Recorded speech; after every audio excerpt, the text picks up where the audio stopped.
Oh, you know what I love? Sports. Love sports. Sports. When When it comes to Texas A&M. Where are you getting this information? let me tell you. Welcome to TexAgs. TexAgs Live. I feel like I should be listening to the theme song from the Jeffersons. You know, we're moving on up. We will develop men, we will graduate players, and we will win championships on the field. The best way for us to win is to do it together. He is a guy that has gotten better and better and better. He's just got that dog in him. This one's special. The 12th man this past week was unbelievable. 100% ready to go. It's been a long time coming, and I just can't wait to be out there. That's why we play football in the SEC, trying to go get it done. You know, if I'm betting on anybody, it's the Aggies.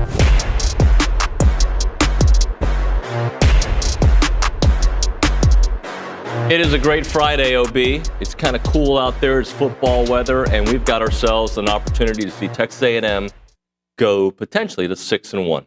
6-1. I would expect them to. More. You know what's more important than 6-1? 4-0 in the SEC. Keep winning the SEC. Winning.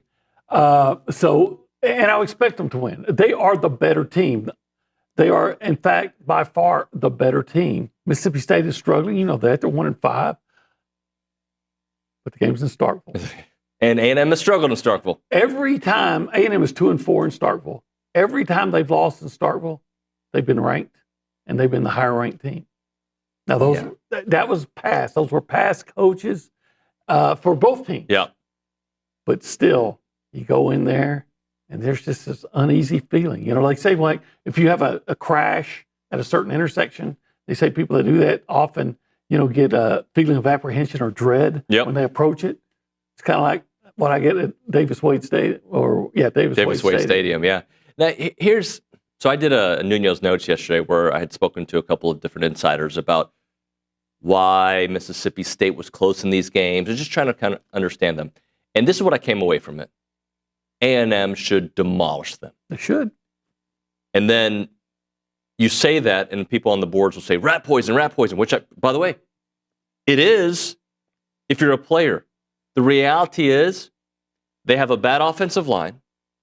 Yeah. They have a bad defensive line. Yes. A&M has a good offensive line. True. A&M has a better than good defensive line. Uh-huh. Okay. They have a quarterback who can throw downfield, and they will make big plays. Yeah. That's been an area for A&M, a concern. Yep.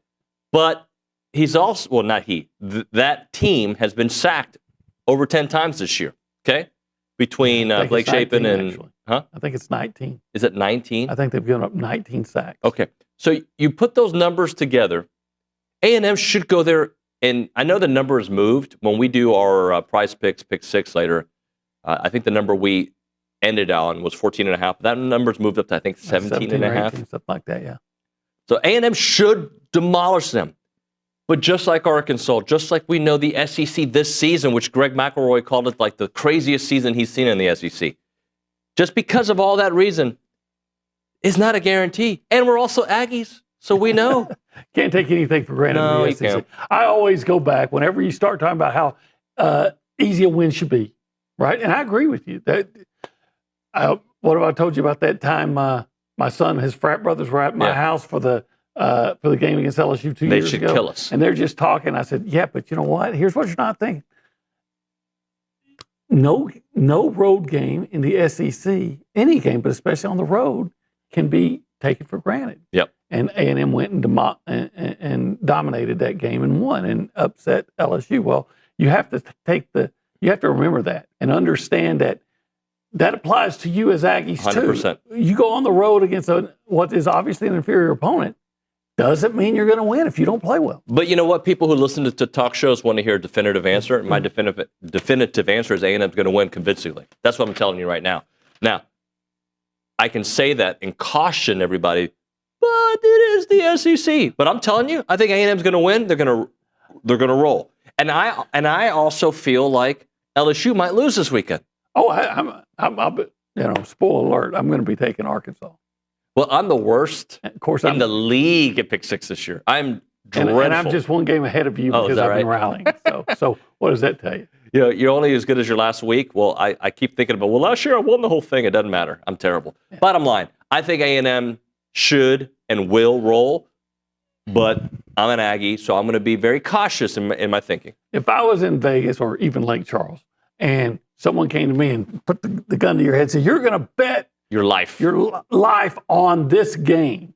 So you either got to take A&M and give the 17 or whatever, or you got to take the points.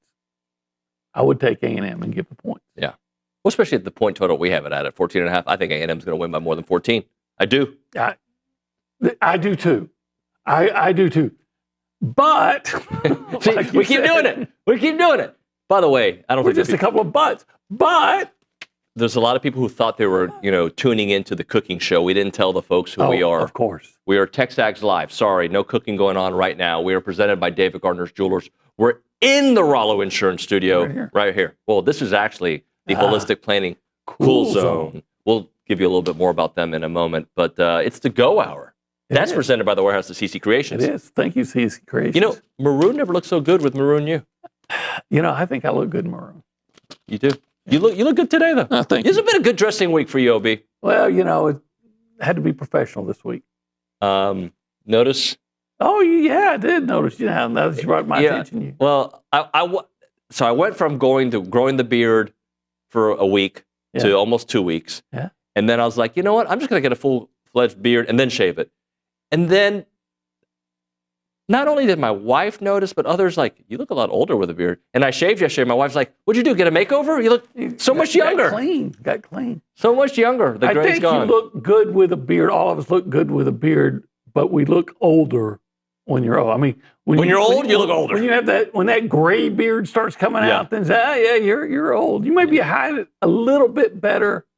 The beard never lies. The beard does not lie. The beard doesn't lie. I'm sure our audience is thrilled with this conversation. Let's do 3 things that we want to see. Okay. Running our mouths with the Brazos Running Company. Brazos Running Company, your local Aggie-owned specialty running store where you can find Brooks, On, and Hoka shoes located at Century Square below the Star Cinema Grill. Obi, give me 3 things that you would like to see. Yeah, I'd like to see Le'Veon Moss set a personal rushing record, a career high for the 3rd consecutive game, had a career high 117 yards rushing against Arkansas, followed that up with a career high 138 yards rushing against Missouri. I'm saying, hey, Le'Veon, go for at least 150 this week, another career high. I want to see Connor Wigman perform in a similar fashion that he did against Missouri. He was spectacular, 18 of 22. That's 82%. There was no touchdowns, but he didn't need to. He was completing passes, so I want to see more of that because if that's the Connor Wigman we're going to get moving forward, this is a championship caliber team. And here's what I don't want to see. Okay, add it. I want to see this in a way that I don't want to see it, is that I don't want to see Mississippi State with more. I'll give them one. No more than one pass of 30 yards or more. Okay. No big plays, or limit the big plays to 1. You do all those things, and that 18-point spread, that'll be obliterated by halftime. All right, I'm gonna give you my 3. I would like a non-offensive touchdown, and I'm requesting a special teams touchdown. Okay. I'm requesting both. Yeah. Well, I mean, I'll take both, no doubt. I need one. One or the other. But I'm requesting it to be a special teams touchdown. I'll take a pick 6. I'll high five you virtually because I won't be with you, but I will do that. Okay. So I need a special teams. What I want to see and what I need to see is a non-offensive touchdown. The other thing I want to see to go along with that, I want to see clean football. Ob clean. As clean as your face. Yeah, man. I want it to be a shave like my face. Yeah. Okay. And then and there's more. Oh, and there's more for $199. The other thing I want to see is sacks, and I'm talking about Mississippi State getting sacked. I want to see Scorton, Shamar. I want to see them all. Hicks, you name it. I want to see everybody in the backfield. Sacks maniacs. I want it. Yes, and more of that, please. More sacks. Those are the 3 things. I think those are not only doable. I think we can. Maybe not the non-offensive touchdown, but the other 2. You know what? Expect. I would think the non-offensive touchdown is very possible, but I do think if it happens, it's more likely to be a defensive touchdown than special teams because of all those sacks. Sacks. Sacks. Or and you know what? This is what I want to see. What do I'm you going to snap and tell the people. Last time we were there in Starkville, I think it was right before the half. A&M was going for a field goal, and they were completely offsides. Yeah. And they blocked it, and didn't they run it back? For a touchdown, yeah. Okay. And that changed the way the game. I know the Devon fumble, but that made it from a. They kind of made it feel like it was the deficit was insurmountable. Right. But if you kick that field goal, you're kind of in the mix. So I think it's our turn to pay back. And I want to do a payback tour, okay? Okay. I want to pay back everybody that we went against. So when we go to South Carolina, when I say we, Texas A&M as a community, come on. I want us to score on the opening kickoff when we go there. But right now, my focus is on Mississippi State. So give me So let's block one of their field goals and take it for the house. Or we just don't let them cross midfield and they don't get to kick a field goal. I would love. Do you remember 21 South Carolina for 3 quarters? They didn't cross midfield. I do remember. That was fun. Yeah. That's I'd like to see that. Now, I can have respect for Jeff Lebby's offense. I can have because. Do you think? Let me ask you this: because against Texas, they slowed the game down considerably. Against Georgia, they were slinging it because they saw, especially in the second half, because they saw there were some roster changes when Georgia got up big. But regardless, they were singing it because they. What do you think they do against A&M? Do they try to play ball control against a ball control team? I think they will do what they typically do. So I think they're going to rush. They're going to try to go up there and run and. See, I don't think they're going to be able to. I think they're going to have more success throwing than passing. I don't mean run in terms of run the football. I think it's going to be tempo. I put it wrong. Yes, I think they're going to be up tempo and try to push the issue. Yeah, I can agree with that. By the way, as we mentioned a moment ago, we're at the Holistic Planning Cool Zone. The NFL recently became the last of the big 4 North American sports leagues to allow private equity firms to acquire ownership stakes in teams. For years, professional sports investing was reserved for the ultra wealthy. Not anymore. People like Olin Buchanan. If you're interested in learning more about professional sports investing and determine it may be appropriate for you, visit investinprosports.com today. That is holistic planning. That's your ticket. All right. One more thing before we go around the room and say hi to the folks. Yes, sir. Terry Bussey. Probable. Probable. It went from questionable to probable. I like that. TJ Shanahan, not on the injury report. So I guess he's playing. He's available. Would you start him? No. Okay, because Coley's playing well, but he was starting. But he was starting because Coley got hurt. But then when Coley was back, wasn't he still starting? He was, but Coley was. Whatever the situation is at center, I like it. Who's on first? Who's on first? I don't know, but I know that I don't even know who's at center. But I know. I think it's going to be Coley. Coley. If you want to be a part of the conversation, you can do it multiple ways. You can call us. We'll pick it up on the Boss Firearms hotline. Or you can text us at 979-693-1150. We will read that text on the Little Sluggers text line. Let's go behind the glass and say hi to Cade Bickham. Cade, a flawless beginning to the program this morning, sir. How are you? Absolutely. It has been flawless. I'm great. How are you guys doing this morning? I think Olin's doing well. I'm doing well. Well, what I would like to see this weekend, because I know you guys want your 3 things. I'm with you, David. I think the Aggies are going to win by a good amount. I would like us to win. I would like the Aggies to win by a couple touchdowns at least. And I'd like to see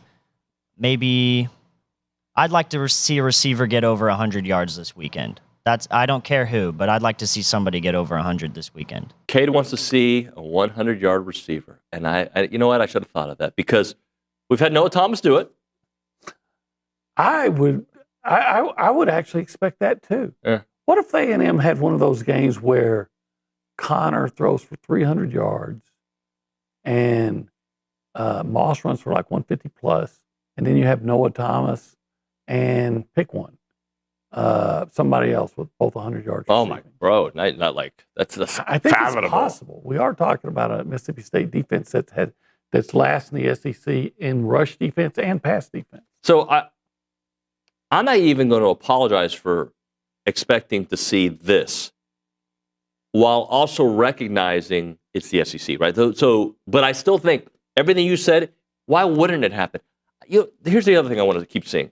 I want to continue seeing wins because it feels good. When was the last time I was depressed? I guess I was kind of depressed in the Arkansas game, people said, but I wasn't. I was happy. But the last time I was football depressed, which is different than life depression, right? Mm-hmm. Football depressed was Notre Dame. Yeah. It's winning. Win is great. It's like better than losing. It's what? You know what? You're right. I didn't realize that, but it is way better than losing. That's right. That's right. Bull Durham, ladies and gentlemen. You have no idea what we're talking about. We're going to go to the Angry Elephant News and Social Center. Have you ever watched Bull Durham, McKinley Polanski? I have not. Do you even know what kind of movie it is? No. You've got to watch it. Okay. Now, actually, I don't. It was made. What? I was a kid when it was made. I saw Casablanca and Gone with the Wind. Because you had 3 TV channels. They were movies. They weren't on TV. But because there was nothing to do. They have phones. No, they can even watch them on their computers. They can watch it during the show. Yeah. So I just don't get it. I mean, I see the social center people sometimes on their phones for the whole segment. I'm like, what are they watching? They don't watch these great movies, but they'll come in and talk about that, crap music yesterday. Which crap music was? One Direction. Oh, thoughts and prayers. Anyway, Polanski. Polanski's face got sad. She was like, oh. I know. Rest in peace, Liam. Okay. Anyways, Aggie volleyball is taking on number 23, Florida, at home in Reed Arena. Today at 8 p.m., they also take on Arkansas at home on Sunday at 2 p.m. Pack Reed.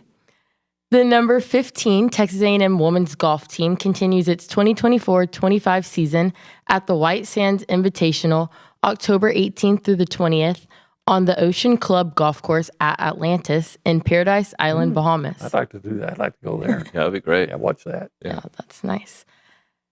You get to go to I get to go to Starkville. That's even better. Well, you went to Alabama this week. I get to go to both. Yeah. And you're staying in Bama tonight? I'm staying in Tuscaloosa. Yeah, good times. Texas A&M's Le'Veon Moss has been added to the Maxwell midseason watch list. Hell yeah, he is. Yes. Announced by the Maxwell Football Club Thursday. The Maxwell Award is presented annually to the College Player of the Year. Texas A&M defensive lineman Nick Scorton was named a quarterfinalist for the Lott Impact Trophy Thursday afternoon. He was. Did she do courtesy last week? She really I don't know. I think she's just nervous. Why is this man interrupting this guy has Tourette's? Which that award is awarded annually to the student athlete who best exhibits the characteristics of Ronnie Lott by making an impact on and off the field. Didn't Ronnie Lott lose a finger in a game or something? I heard he bit a finger off or something? I heard he broke it so badly, like it was shattered, and it's okay, you're done for the year, and he's now cut it off. Yeah, that's what it was. Yeah, just cut it off. I like the story in my head better. He just bit it off. Maybe he did that. I don't think he did. But I know he had it. He just rather than miss time, he just had it removed.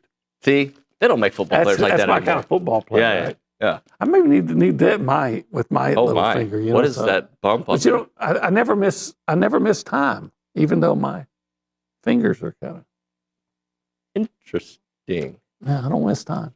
Do you like making money?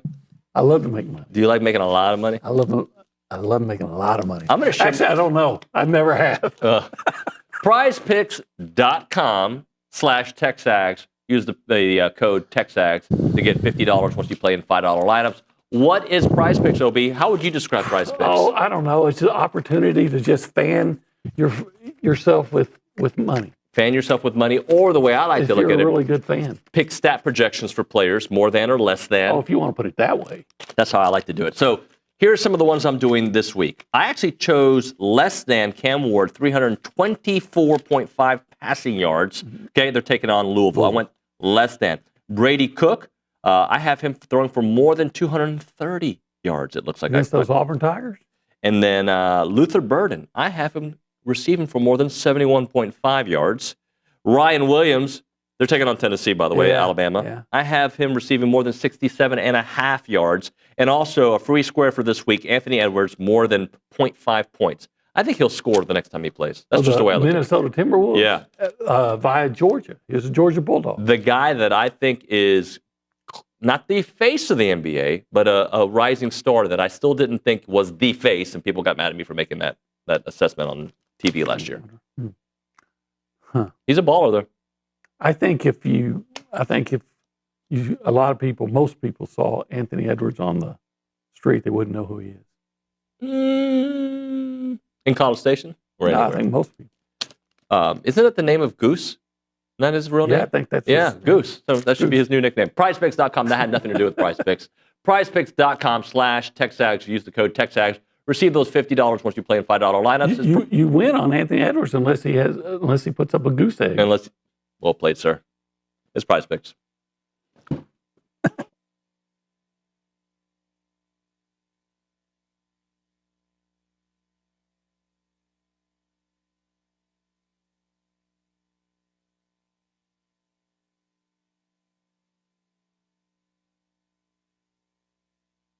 What's up, TexAgs? This commercial break is brought to you by my good friends over at Aggieland Chevrolet, the official automotive sponsor of TexAgs.com and me, Billy Liucci.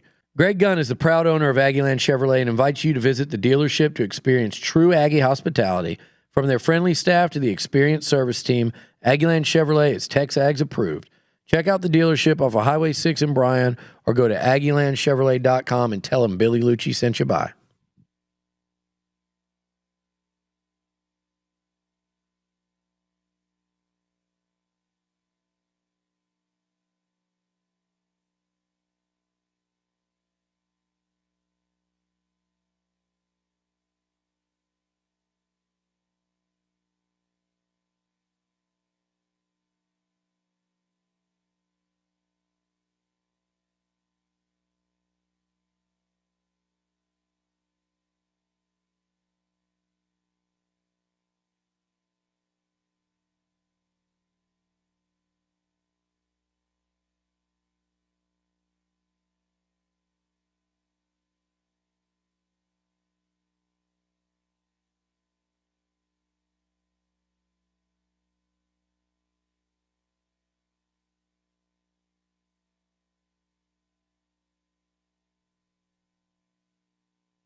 I hear Louis Bellina in the background.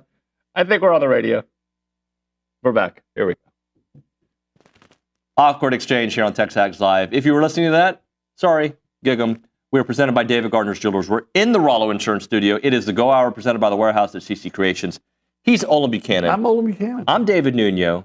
She's McKinley Polanski, and she's at the Angry Elephant News and Social Center, always with a smile. Yes, yeah, that is always smiling. Always with a smile, and embarrassed that I pointed it out. I apologize, McKinley. No, let's get into it. What are some texts? What's the vibe out there? I feel like some people are like, stop making us feel antsy about this game. Yes, we do have a text from Jerry. He said, "Hey, good morning, fellas. Hey, listen, all I want is a 1-point win by the Aggies. Just win, baby, by 1 point. That's all. Quit putting all this pressure on everybody and freaking out about going to Starkville and all this stuff." Okay, let's answer this in parts, OB. First off, I don't think the players are feeling the pressure that I'm putting on them on this show. I think they're feeling it from Coach Elko, because what he said on Monday was they haven't accomplished anything yet. And this is a place that the kids on this team that have been around for the last few years have lost, right? Mm-hmm. They have done poorly against Mississippi State. So that added pressure, I want my team to thrive in pressure. I want them to be like, it all slows down, let's go into battle. Yeah, I would. All those things I agree with. Some individuals just some play better when there is pressure. Some play worse. Yeah. I agree with you. I want a team that obviously plays better. But on the surface, yeah, I will take a 1-point win and feel good about it. 100%. However, I really enjoyed that Missouri game. Just watched them win and not have to stress. Yep. I would like a stress-free season. I mean, yeah, that'd be great. Yeah. But I'd like a stress-free week to continue. Like I look younger because of the stress. Yeah. It's been great. Polanski, what else do you have there? from Durham. Durham Doc. He said, at the airport heading to Stark Vegas, all I want is to shut up those cowbells early. Beat the hell out of Mississippi State. Yeah, that's a good one. That's great. I kind of had this vision that would upset all of our audience, but I had this vision of next time Mississippi State comes here, we show them what cowbells are really like, and we have 103 cowbells for us, just to show them, you guys don't know fanhood like we do. Yeah, but see, we don't need cowbells. This is true. To be. And plus, considering the team we hate most are kind of cows. And now you ruined the whole thought. Yeah, no. I'm turned off. Polanski, what else? Hunter just said, Luther Burden popped up on the injury report, FYI. Oh, he did? Just texted Did that. he? Does it say if he's out? Okay. I may have to reconsider some of these thoughts. What else? Joe from Bryan said 2 things here. 1, no Travis Hunter in the Heisman watch. Is he not top 10 on both sides? 2, over or under 3.5 sacks for Aggies this weekend. I'm taking over. Yeah, I'll take over on that. Yeah. As far as Travis Hunter, I think he's a guy who's going to be a top 5 player taken in the draft. Yep. Great player, but the Heisman goes to the most outstanding player, and he's like 3rd in the Big 12 in receptions. And just because he plays both ways at a high level, I don't think, at least in my opinion, does not necessarily make you the most outstanding player. So, can we get into some players we want to watch? We're kind of getting close to, so let's choose a couple Aggies and then a couple of people from Mississippi State, shall we? That we need to watch? Yep. Well, Le'Veon Moss. You got to watch him. It's fun to watch him. I'm going to find one on each side of the ball. Okay. So Le'Veon Moss, and I'm going to leave one for you, the obvious one on defense for you. Okay. So I'm going to take the guy that I really have been impressed with lately, and I think A&M needs to play well in the secondary. How about Dalton Brooks? Dalton. He is playing some football now. The best Dalton name we've said on this show ever. Yeah, this guy. It's getting huge. Yeah, this guy. This Dalton is huge. He's Dalton huge. And there's no halfway with him or half day. No, he's all day. So as long as he, yeah, well, as long as there's no target, he's had a couple of short days, half days. But I really like what I'm seeing from him, and I think the secondary, he could be a factor in denying those big plays. Yep. That Mississippi State has a tendency to have. Well, I'm really excited about seeing the encore performance from Connor Wigman offensively. Yeah. He does not, for me, he does not have to throw for 300 and I'm actually going to bank on something later, but he doesn't have to do that for me to be impressed with him. I just want to see efficient passing, command of the offense. Get it to the right guy. Right? And I think you're going to get some yardage passing, and I think you're going to get some yardage running. On the defensive side, Nick Scorton, I think he alone could have the 3.5 sacks we were talking about. I hope several people were involved in that, but how can you not? Nick Scorton, everybody's talking about him. I think he is now Mel Kiper. What did he have in McKinley? Somewhere in the notes. I think number 5 or 6 on his big board. He is worthy of that. 6.5 tackles for loss just in the last 2 games. Some guys will go a whole season without 6.5 tackles for loss. He has 6.5 in the last 2 games, if I've got that right. Yep. All right. Let's do Mississippi State players. There's a player on defense. I was watching their game against Georgia and just trying to get some ideas on him. He's number 44. His name's Brandon Jennings. I think there was an Aggie named Brandon Jennings who was a good football player. And this guy, this guy can play. He's their jack position. So outside rusher, I see him off line up on the right side of the defense quite a bit. He deflected the ball that was intercepted last week. Carson Beck was. Oh yeah, that was early in the game. Yeah, right, early in the game. He's the one who deflected it, and it led to an interception. They got a field goal out of that. And the more I watch him, I'm thinking 44. Brandon Jennings, that guy's a player, and he strikes me as being the best player on their defense. Now they'll tell you it's a guy named Isaac Smith, their safety. But when I'm watching him, the one guy that just jumped out at me, right, Brandon Jennings. What about on the offensive side? The great grandson of President Martin Van Buren. I don't know if they're related, actually. Yeah, he may be, but Michael Van Buren he's just one of those really good athletes that's finding his way as a quarterback. And he found it in the second half last week. He threw for 306 yards against Georgia. Now, look, we understand that some of that was they had gotten into a 24-point deficit, and Georgia probably lost a little bit of interest. But, hey, he went out there. He completed passes. A lot of them were long passes. He's an exciting player, and I think you got to try to confuse him and keep him in the pocket and all those things. When we come back on TexAgs Live, we're going to do a little Pick Six, brought to you by Prize Picks, all right? Pick Six. I'm so bad at this game this year. Will Lee's going to do. Yeah. I'd like to see that. Are you banking on that? You'll tell me later. Why not? Let's talk a little, something I can bank on. Yeah. Delicious lunches. Oh, man. Delicious catering. Yeah. Delicious queso mac and cheese. Oh, yeah. Delicious brisket. Yeah. Ribs. Talk to me. Yeah. If I whispered that, would it be awkward? Maybe, but you don't have to whisper. You can shout it to the heavens. 1775. It's delicious. Do you love the military? I do. The military. I know you do. I don't know why people in the military are my heroes. Yeah. Soldiers. They are mine as well. And I feel like there should be more focus on them.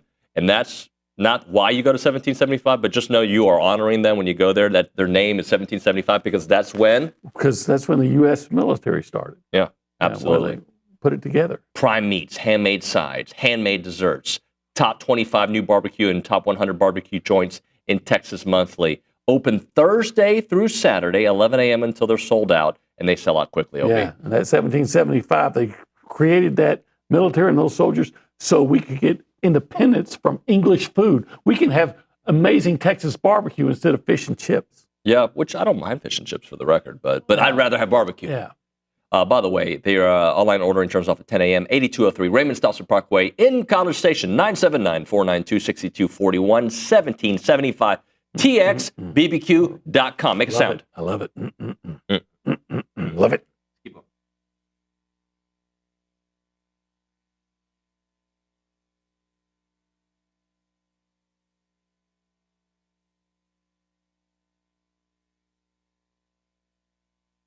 Everyone, David Nuño here in a moment right now for Snaps Clothing. They are the makers of the only official licensed Texas A&M Pearl Snap shirts. I'm wearing it right now. This is part of their Tailgater collection. It's built for game day. My friend Edgar over there is doing great work. You've got to check out the clothing. It's the Pearl Snaps. It's the cool look. It's kind of hip, but also Western. You'll love it, and they have great stuff there. They'll keep you comfortable as you're repping your Aggie gear, and it's the place to go to get it. Whether you're watching the game from home or tailgating before watching the stands, these shirts have you covered. Head to snapsclothing.com. That is snapsclothing.com to gear up for the season.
We are back on TexAgs Live. We are presented by David Gardner's Jewelers. We are in the Rollo Insurance Studio. It is the Go Hour presented by The Warehouse at CC Creations. If you end up texting the show, we'll pick it up there on the Little Sluggers text line. Appreciate Little Sluggers and everything they do. Age-appropriate baseball fundamental classes in Aggieland, Houston, Austin, and Brenham for kids 2 to 8. Sign up for a free trial at kodosports.com. That is kodosports.com. OB, it's time to do a little prize picks. All right, let's do Pick it. 6. And as I mentioned a moment ago, I am dead last. I am currently 18 and 24. Olin Buchanan right above me at 19 and 23. I have to say this because I did win it all last year, so I'm not always bad at this game. This year, I'm atrocious. And last week, I went 1 and 5. That's not going to win you most leagues. Last week was a tough week. I went 2 and 4, and there was 2 other games that I lost that I thought I had in the bag. Yep. Jamie McCoy went 0 and 6, but he's doing really well in the year. Billy, who's leading the way, went 2 and 4. I don't know if the audience cares about the standings. So what we're saying is, last year you should have listened to me. This year, don't listen to me. Anyway, let's get into the read here. Prize Picks is, Pick 6 brought to you by Prize Picks is a place that you can go play daily fantasy sports, and you pick 2 to 6 player stat projections. PrizePicks.com/TexAgs. Use the code TexAgs. All right, let's go back to the Angry Elephant News and Social Center. Polanski, let's get into some games. Number 6, Miami is traveling to Louisville. They're playing at L&N Federal Credit Union Stadium at 11 a.m. It will be on ABC, and Miami is favored by 4.5 points. Struggling with this one, OB, because I don't know if Miami's beaten anybody worth an ilk, and they've been very lucky. But that quarterback, Cam Ward, is the real deal. Yeah, I'm struggling with this one too. I think I'm going to go ahead and take Miami because after the last 2 games, I'm convinced the ACC is not going to let Miami lose. So I will take Miami. If Miami and Notre Dame were to play, who would win? Well, I would take right now. Right now, I take Miami. Do you see Notre Dame lost their best corner? Is out I did for the see year that. now? Yeah, I did They've see had that. so But many- Notre Dame had their way with Louisville, if I remember correctly, right? Notre Dame went to Louisville last year, and got drubbed by Louisville. Now I think Notre Dame beat them by a touchdown this year. Was it only a touchdown? I think so. I thought it was more. 24-17, but maybe. Can you look that up, I Polanski? might have another game I'm thinking I feel about. like it was significant. Okay. I feel like it was like, I might be wrong, but you're probably right. 31 to 24. okay, you were right, Obi. You touchdown. were right. So I was wrong. See, that's why I'm not good at this game. All right, let's move on to. I'm picking Miami as well. Okay, we're both going Miami. South Carolina is traveling to Oklahoma. It will be South Carolina. I don't blame. South Carolina. I don't care what the number is. Is it 2.5? Yeah, 2.5. I'm taking South Carolina. In Norman? Yeah. Yeah, I think I want. Yeah, South Carolina. No, we has been suck at this game. Why? Well, South Carolina's been a better team. They have been a better team. And I mean, they're okay defensively, but Oklahoma can't move the football. Yep. Now, this will probably be the week they figure it out. Sure. But I wish I would have figured it out last week. But I'll go with South Carolina. Yeah, as I'm well. going South Carolina. Next game, a big game. Big game. Number 7, Alabama is traveling to number 11, Tennessee. Oh, it will be on that's a tough ABC at 2:30 p.m. at Neyland Stadium. Alabama is favored by 3.5 points. Oh, that's a tough call. That is such a tough call for me. I'm going to take Alabama. I am, God bless. We're going to be in last place together forever. So you're going with Alabama? Yeah, I'm as going with well? Alabama too. I just cannot see them. I feel like Tennessee has been exposed a little bit. But yeah, their offense especially. Yeah. And yet Alabama's defense has been exposed as well. Yes. Something's got to give. Who's going to expose? Who's going to be more exposed? I think Kalen DeBoer is too good of a coach. I think It's in I know. in Rocky Top. Yeah. I'm going with Alabama. I don't feel good about it. If I was at the casino, You stay away from I'd this stay game. away from Yeah. it. I stay away from the casino, by the way. Believe it or not, I'm not really a casino guy. Oh, Does that surprise you? no, but I am. Does that surprise you? No. Does that surprise you, either one of those answers? No. Are you a casino girl? Yeah. Too young. Have Oh, you seen the are? movie Casino? No. Of course not. She doesn't- Great But I movie. feel like I would have Am I right? casino. Yeah, it's a great Underrated, movie. Oh, great mafia movie. Great movie. Yeah. Great mafia movie. You like Joe Pesci? I don't know who that is. Do you like Robert De Niro? You know who that is. I've heard of that name. You like Italian food? Yeah. Robert De Niro is a famous chef. I wouldn't expect you to know that. No big deal. Anyway, what's next? Okay. Number 8, LSU is traveling to Arkansas. They're playing at 6 p.m. at Donald W. Reynolds Razorback Stadium on ESPN. LSU is favored by 3.5 points. Everything tells me Arkansas. Everything tells me Arkansas. I think, and I don't know what's better for A&M. They're both good for A&M, right? LSU is, they're 5-1. They're like A&M. They haven't lost since the first game. Yeah, but I feel like if Taylor Green is healthy enough to play, is that he's got a knee issue? Yeah, he's been struggling. He was questionable coming into this game. Okay, so as of right now, based on that information, you can Google that.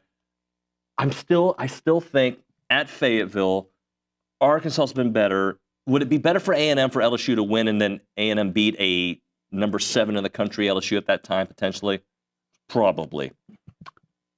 I think that. I think Arkansas is going to be. I think Arkansas is better than LSU. I do too. If Taylor Green's playing, it's still to be TBD, right? Decided, yes. Yep. I think at the conference call on Wednesday said he had a good week of practice, but they were not sure. Sam Pittman was not sure how it was going to progress throughout the week, which to me is code for he's playing. He had to buy a week to rest. Yeah. He got hurt in the week prior against Tennessee. Yeah. I'm gonna go ahead and go with Arkansas. They're at home. I've been on basketball mode early in the week, so I wasn't aware. And if I knew that he was out, I'd take LSU. Yeah. As of right now, based on the intel we have that he has practiced this week, I'm taking Arkansas. I think you can run on LSU, and I think Arkansas can run. Yep. I'm taking Hogs. I may have another week of 1-5, 0-6. It may happen. Or I hope not, because that means you are too. Have we agreed on everyone? Everyone. God bless. Polanski. Number 5, Georgia is traveling to number 1, Texas. They are playing at DKR Texas Memorial Stadium at 6:30 p.m. It'll be on ABC, and Texas is favored by 3.5 points. OB, this one gives me a headache. Dogs. Yeah, I'm going Dogs too, but the reason it gives me a headache is because everybody is just, the SEC is the tightest thing ever, except Texas is the best. They might be. For the large part of our audience that are Texas listeners, you guys might be as good as your number. But the reason I use the word might, they haven't played anybody with any offense. It's true. They haven't. The best quarterback they faced so far Michael Van Buren. No, I'm going to say it's Olin McCown from UTSA. Okay. They played the last 2 games. They played true freshmen that are trying to get their footing. They played the backup quarterback against Michigan, who's they dumped him, and then they played. There's a guy at Colorado State that had a good year last year, but he put up most of his numbers against Mountain West teams. Look, Carson Beck's by far and away the best quarterback they faced. And you're going to get me Georgia and points? How often do you get Georgia and points? Yeah, and Georgia is desperate. They have to win this game. It's true. They have to win this game. I'm not sure.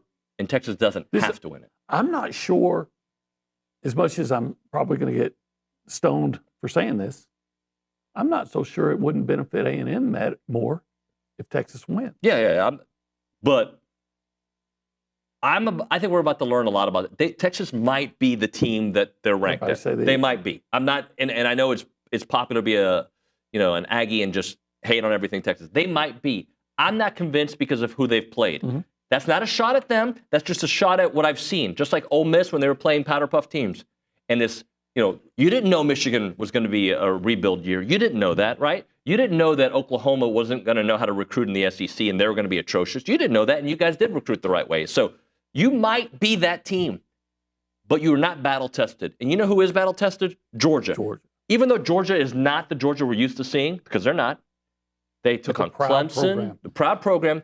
They took on Clemson, grinded out the first half, and they blew them out in the second half. Who else did they play? They played Kentucky, Alabama. They've played some teams. They had the lead against Alabama after getting down 28-0 and then blew it on one play. I'm going to go with Georgia. Give me 3.5 points. Yeah, I'll take Georgia in points. Okay, next one, because we got to hurry it up. Okay.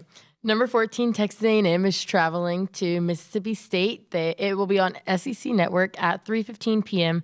at Davis Wade Stadium at Scott Field. Texas A&M is favored by 14.5 points. Aggies.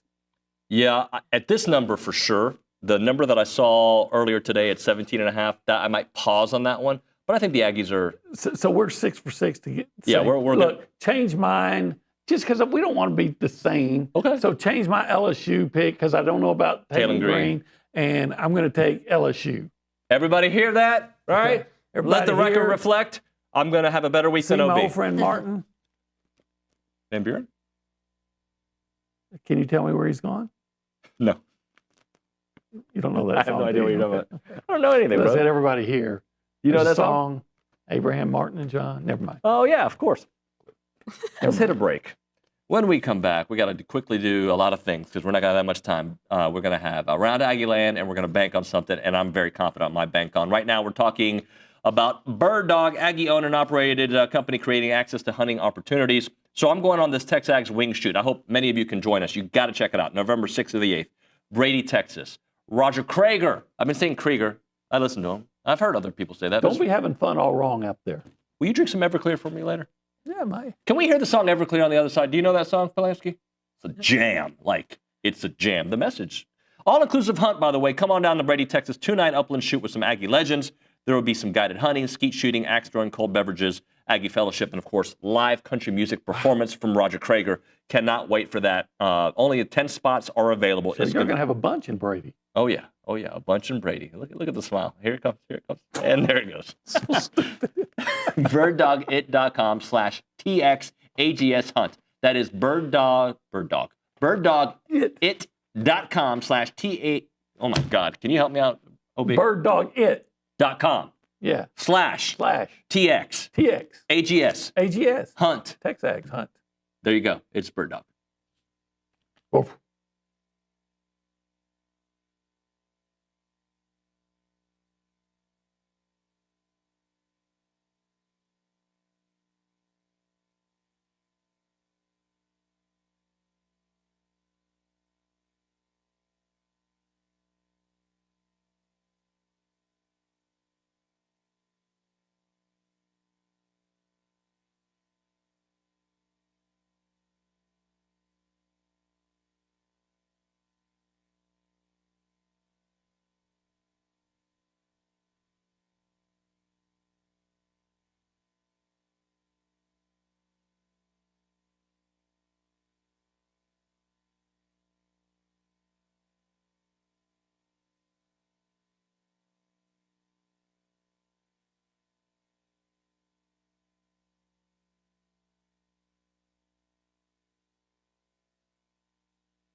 And we're back. TexAgs Live, presented by David Gardner's Jewelers Rollo Insurance Studio. Time to bank on it, presented by Vera Bank. Authentic relationship-based banking built for real life. Go see Joel Jackson and the team. Learn more at verabank.com. OB, what are you banking on? Le'Veon Moss, 150 yards plus. Okay, I'm banking on Le'Veon Moss and Connor having a day. Le'Veon 120 plus, Connor 250 plus. All right. Yeah, you believe it? Yeah, I guess I'd say 300 and 150. Around Aggieland, presented by Norman G. State Bank. Norman G. State Bank.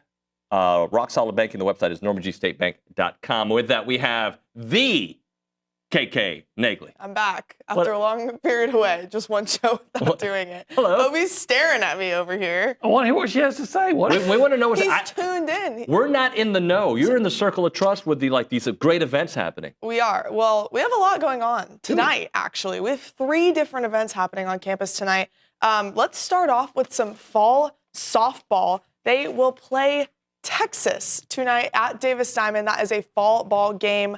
They have played Blinn and then McLennan so far in their fall ball slate. If you don't remember, Texas A&M lost to Texas in the Super Regional round last year. So this will be a good little taste of the SEC competition for Trisha Ford's Aggies. That is at 7 p.m. tonight, and that is a 7-inning affair. Also happening on campus tonight, Aggie soccer looks to bounce back against LSU. That will be at 7 p.m. as well. So you could double dip a little bit, maybe just make your way around the little Reed Arena, Ellis, and then we could also head up Davis Diamond. They only have 3 matches left, so they are looking to improve their postseason standings and their RPI ranking. They just had back-to-back losses, so hopefully they get back on the right track. With that being said, too, we got some volleyball tonight. Jamie Morrison's Aggies, they had a 2-1 road trip, and they are rolling in conference play. They will have number 23 Florida and Arkansas this weekend. They could also help clear up their postseason picture. They are currently 3-2 in the SEC. As we know, 3:15 kick for Mike Elko's Aggies. Also, some recruiting news. 2026 class has their quarterback as Helaman Kasuga. He is a Draper, Utah corner cannon signal caller. He is 6'1", 200 pounds, and he picked the Aggies over USC and Washington. A great get for Colin Klein, Mike Elko, and company. I'm sure Billy will have a lot to say on that later, so excited to hear about that. And then last but not least, track and field will host the Arturo Barrios Invitational to put a bow on the 2024 regular season with postseason looming. They are hosting that here in Aggieland as well. They will host a bunch of postseason in Aggieland, so that will be awesome to see. That is happening right now as we speak, actually. So we'll get up some updates on that. But yeah, that's all for me. Great stuff, KK. Appreciate you. OB, thank you, sir. Yes, sir. Have a great trip. All right, when we come back on TexAgs Live, SEC Mike, Billy Liucci, and you, the people. Goodbye.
How do you like me now? Don't answer that, McKinley.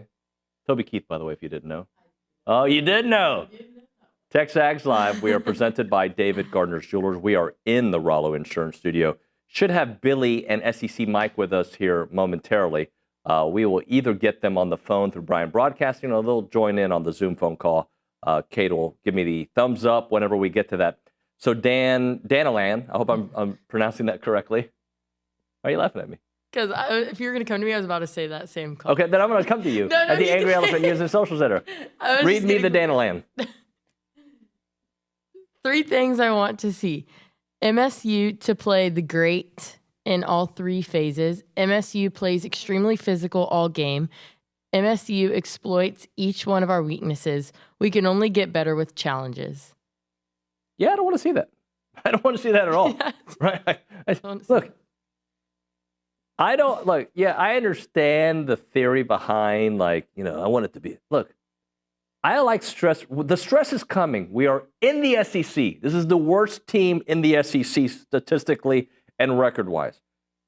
I don't want to be challenged.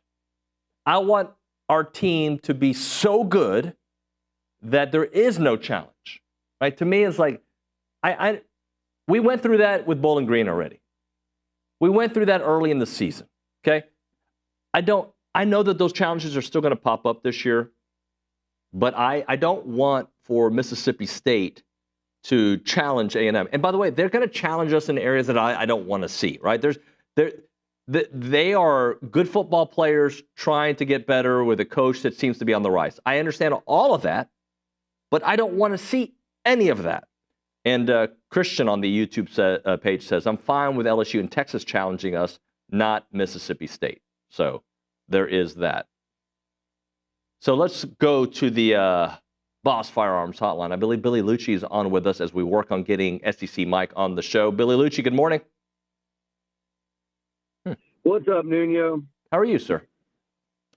I am good. How are you? I'm good. I'm good. I'm almost to your lavish studio. It's a beautiful studio. I really love the Rollo Insurance Studio.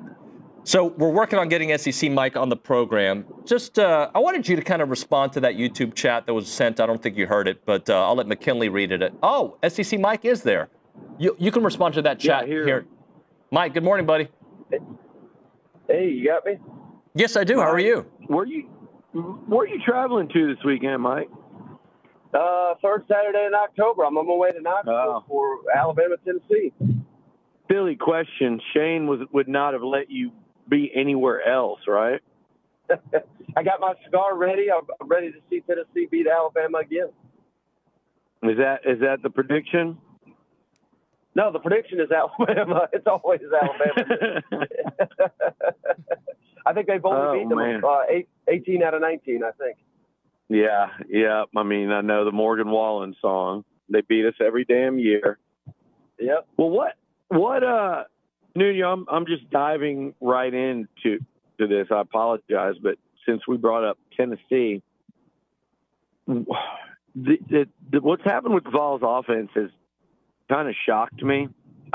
Before the season, I think you and I talked, and I said I thought out of Nico, Nussmeier, Jackson Arnold, and Wigman, one of those 4 would stand head and shoulder. It would be pretty obvious who the best QB was, and whoever that is was going to take his team to a playoff. And Nico looked like he had the inside track and may even be starting to run away with it after a few weeks into the season. What's happened to their offense these last couple of weeks? Well, I think it's a combination of a lot of things. And primarily, pass protection has been really poor. Both offensive tackles really struggling. Now, in the run game, they're still very, very solid. They may have the best. Yeah. I know Le'Veon Moss has been awesome this year, but if he's not the best running back, then Dylan Sampson is. He's got 15 touchdowns on the season. But Josh Heupel offense, it is predicated on the run, but you have to be able to push the ball down the field. And they have not connected on hardly any of these deep shots. And they're still calling them. Nico's he's just missing on them, or the receiver's dropping it. It's just the pass operation is not there. And I think Nico now is seeing ghosts a little bit because he's getting hit so many times. He has honestly regressed, and maybe that's a little bit to be expected given that the competition is getting tougher and tougher. But I still think Tennessee has got potential, but I don't have faith in them to win a game like this because the offense has been so poor. They've been shut out first half 2 times in a row. That's never happened under Josh Heisman. By Florida and Arkansas, which again, like A&M finally showed. Well, I mean, they really showed some explosive ability offensively against Missouri, but prior to doing so, they had to earn everything. And the Aggies put up, I think, 34 first half points against those same 2 teams. So, and again, we're not talking about the most high flying offense in the country so far. So yeah, it just surprised me because Heupel's an interesting case for me, Mike, because he gets so much love and seems deserving of it. Seems like a really good dude, but man, I'm over here. And what year are we in with him? 4 or 5? Yeah, year 4. Year 4. 4, and there's been one great one, and I feel like if he doesn't get to at least 9-3 this year, then I think he deserves some real scrutiny. Yeah, and the worst part, Billy, is they legitimately have a defense that can win you a national championship. I mean, it's been that good this year, but they're nasty. The offense is anemic. So if only they were respectable on offense, they might get to 9 wins. Yep. Nuño. I just didn't want to interrupt. It's such a fascinating conversation. SEC Mike, here's a question for you. Initially, you made the comment about Kyle Field not being top 5. Then you changed after the Missouri game. What was it about that Missouri game that changed the, I forgot how you phrased it, but top difficult places to play in the SEC, I think is what you said. Why was that Missouri game the one that kind of changed the way you looked at it? Well, Missouri fans have been hurting ever since then.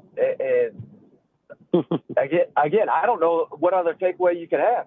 I mean, there was 2 teams in that game. One was billed as a possible playoff contender, and one was, we'll see. And I don't know how you come out of that game any other way. Again, it was a 11 a.m. kickoff. Missouri was rattled. They looked. I've been calling them a fraud. That's maybe not fair to A&M because Missouri's got a lot of talent. I think they should win this weekend, and heck, they'll be 6-1. That's a solid team, but they are a playoff fraud based on what I've seen. The real playoff team coming out of there is Texas A&M, who just looks dominant, running the ball and stopping the run. That's been just so awesome to see. But what I mean, I run my mouth for a living, and when I'm proven dead wrong, I like to correct my ways. I think that's the way most people should be. So I apologize to the 12th man. They look dynamic, but really, if you go back and watch the clip that really caused all this, I didn't even say they weren't top 5. I said, are they? And Aggies kind of went and ran with it. So, of course, knowing me, I went the other way and threw Oklahoma in better than them. Yeah, I'll tell you, that was the one that got me. Like, look, the Swamp has not been Kyle Field when I've been to it. It's kind of cool and stuff. But I also factor in, I have never been to the Swamp in prime Swamp days. And my thing was Texas A&M, no one's ever been to Kyle Field in prime A&M days unless you were here in really 2012 or like 1998. So we haven't seen the Swamp to me is it's 2 different places. Like if I go there for A&M Florida in Napier's last year, or if I go there, when Kevin Sumlin and Jim McElwain are on their way to getting fired, I can't really judge the Swamp, even though I've been there. Kyle Field, I'll tell you this, Mike, I wish you and Shane would start game planning today. And it's up to the Aggies and it's up to LSU and it's up to Brian Kelly and Mike Elko to go in at Arkansas and in Starkville. And we're going to ask you about that in a minute. If they do, and that's A&M LSU, and that game happens to be at night, y'all have got to get down here and hit all the spots and be at the game and then come away with the home field advantage meter. I'd love it. Y'all would love it. Well, can we get the TexAgs VIP treatment if we come down there? Of course. 100%. You know that. And by the way, The only one that got me in there was Oklahoma, because I'd been there many times over, and I'm sitting there listening to you, and I'm like, I think that's just recency bias because he was there for OU Tennessee, and it was probably a really strong atmosphere. But I've been there a million times, and that does not belong in the top 8 in SEC environments. Yeah, no doubt. I'm drinking the Crimson and Cream Kool-Aid after going there. Those people were so great, and they are great. I have a girlfriend there now, so I have to pretend I like them. Yeah, but you know what? It is fun, but to me, it's a big-time Big 12 environment. The one that I think's changed for the better here in the last couple of years, from everything I've heard and what you can see on TV, is Texas, and I think everybody will see that this weekend, obviously with Georgia coming in. But they've done, just like they have on both lines of scrimmage, they've done a much better job of kind of changing what they're about as they're coming into this conference. Well, speaking of the Longhorns, what's going to be your guys' reaction if it goes down the way I have it? I think Texas beats Georgia by 2 touchdowns. I mean, it's funny you say that. Maybe I don't think 2 touchdowns, but I did tell somebody the other day they're going to win by more than a touchdown. I specifically said that yesterday, and I believe it. And I think Georgia, if you look at their body of work this season with this football team, and you look at their schedule and results, and you watch their games, and you see what they're doing, and it's just not what we're used to seeing with running the football, and you know, where they in the last few years they transitioned into where they could score a lot of points. When those things aren't happening and their defense is giving up big plays and that secondary looks a little more suspect than it ever has, that's a real problem against a Texas team. I think the Longhorns will win that game based on what I've seen through half a season of both teams. Right, and I think Georgia's living off reputation more than anything right now over the last couple of years. I'm not saying they're a bad team, but I think they're far from the elite this year. And truly, the only elite team I've seen so far is probably Texas. Now, it's fair to question their schedule. Maybe they get exposed this weekend, but their defense, I think their defense is better than Georgia. I can't believe I'm saying that, but they look like they'll knock your head off. I can't wait for Texas A&M. I think that's probably the best game in the SEC this year. Well, if the Aggies either hold serve, or even the other thing people aren't talking about is even if A&M went 3-1 in these 4, you know, if they were to trip up against an LSU or at South Carolina, even 3-1, odds are pretty heavy that game, if the Aggies win it, they play for an SEC title. So, or a playoff. So that's going to be nuts either way. But especially if the Aggies keep winning and getting better, then things will be pretty insane in College Station in late November. So maybe you come to that one, but I'll tell you, I can't guarantee tickets to that. You may have to go through Allen Cannon and SID offices for that one. Any chance Texas and Texas A&M play back-to-back weeks? I mean, yeah, I think if the Aggies go 4-0 in SEC play to close it out, and Texas, you know, here's the deal. If one of them's undefeated in SEC play, one of them has 1 loss.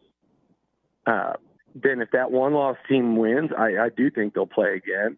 And if they're both undefeated, then the result of that game might not matter. It will matter, obviously, but you know what I mean. It might not matter in terms of who makes it to Atlanta, because it might be both of them already locked in. Right. All these years, we didn't get this great game. We may get it 2, if not 3 times, because they can meet again in the playoffs. We can't. So somebody brought that up. We can't handle that around here yet. Let's not talk about it just yet. Hey, Mike, I'm kind of on the Sam Pittman train like you. I kind of feel that Arkansas is going to take care of business against LSU. What's your take on this game? Yeah, I mean, it's a true coin toss type game. This is clear. It's funny that Sam Pittman, I guess he's still on the hot seat. I don't know, but this is clearly a significantly better football program than they've been the last 2 years. So I don't know how you fire the guy when it certainly seems like everything's pushing in the right direction. But I think they're a team that desperately needed the bye. They've had 2 weeks to prepare for this game. And I still, again, my prediction is maybe got a little bit more to do with LSU. I still think they're, again, fraud is a strong word. I think they're a playoff fraud. I think they're a good team, a very good team, but they had no business winning that Ole Miss game. I still am scratching my head on how they pulled that off. I don't think they should have won the South Carolina game either. So they've got some really nice pieces, but I think Arkansas's got a better all-around team. And if Taylor Green's healthy, playing at night, Tennessee just found out what a difficult place that is to play at night. I do like Arkansas in a close one. Mike, I'm with there you you. are. I'm sorry about that, Billy. Go ahead. I'm with you 200% on everything you just said about both Arkansas and LSU. Right now, LSU should be 3-3. The way they've played on the football field, to me, they're mistakes by Ole Miss and Lane Kiffin, and they are an injury to Sellers or a terrible call by an official in Columbia away from losing both those games by more than a score. And UCLA gave them all they wanted for almost 3 quarters. So, yeah, if I'm looking at LSU and you're saying, are they a playoff worthy team, like a contender? I'd say no, they're a pretender. And I think Arkansas is better, like you said, than they've been. And I think they win that game in Fayetteville if, again, exactly what you said, if Taylor Green is truly healthy. And I don't mean playing. I mean being able to hurt the LSU defense with his legs, because he's not going to do it as a passer until he can do it as a runner. Right. He's been I don't think he currently is, but for most of the season, he's been a top 10 rusher in the entire SEC. So taking away that aspect of his game, it would just be brutal for Arkansas's offense. Mike, we appreciate your time, buddy. I know you're traveling. Thanks for making a few minutes for us. We'll talk to you soon. Hopefully get you here in studio at some point. Absolutely. Thanks for having me, guys. Thank you. Billy, I think have fun. Thank you. Billy, I think we have you in studio here, so we'll see you in the actual Rollo Insurance studio in a moment. Right now, we're taking a moment to talk about Duck Camp. I love Duck Camp gear. If you haven't checked it out, just check out the website, duckcamp.com. They have hunting gear, fishing gear. They have cool gear. They have workout gear. You can wear it in any kind of occasion. It's awesome, and I love wearing it around town. I love wearing it to the gym. I love wearing it when I go fishing. I love wearing it when I'm about to go hunting, because I haven't done that just yet, but it's coming. When I go shooting with my buddy Hunter Shirtliff, whatever it may be, I love the Duck Camp gear, and you got to check it out. It's just a comfortable fit. It looks good. It fits good. It feels good. It breathes good. It's got the sun protection as well. You can wear it in any environment. If you're going hunting, if you're going fishing anytime soon, check out the gear at duckcamp.com. It's gear made for people that live for moments out there, where there are fish to catch, birds to hunt, and a time to kill. And of course, football to watch. The Duck Camp hats, by the way, are fantastic. You got to check out those Mallard game hats. Check out the gear at duckcamp.com. That is duckcamp.com.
The background. It's TexAgs Live. We're presented by David Gardner's Jewelers Rollo Insurance Studio. Billy is now in studio.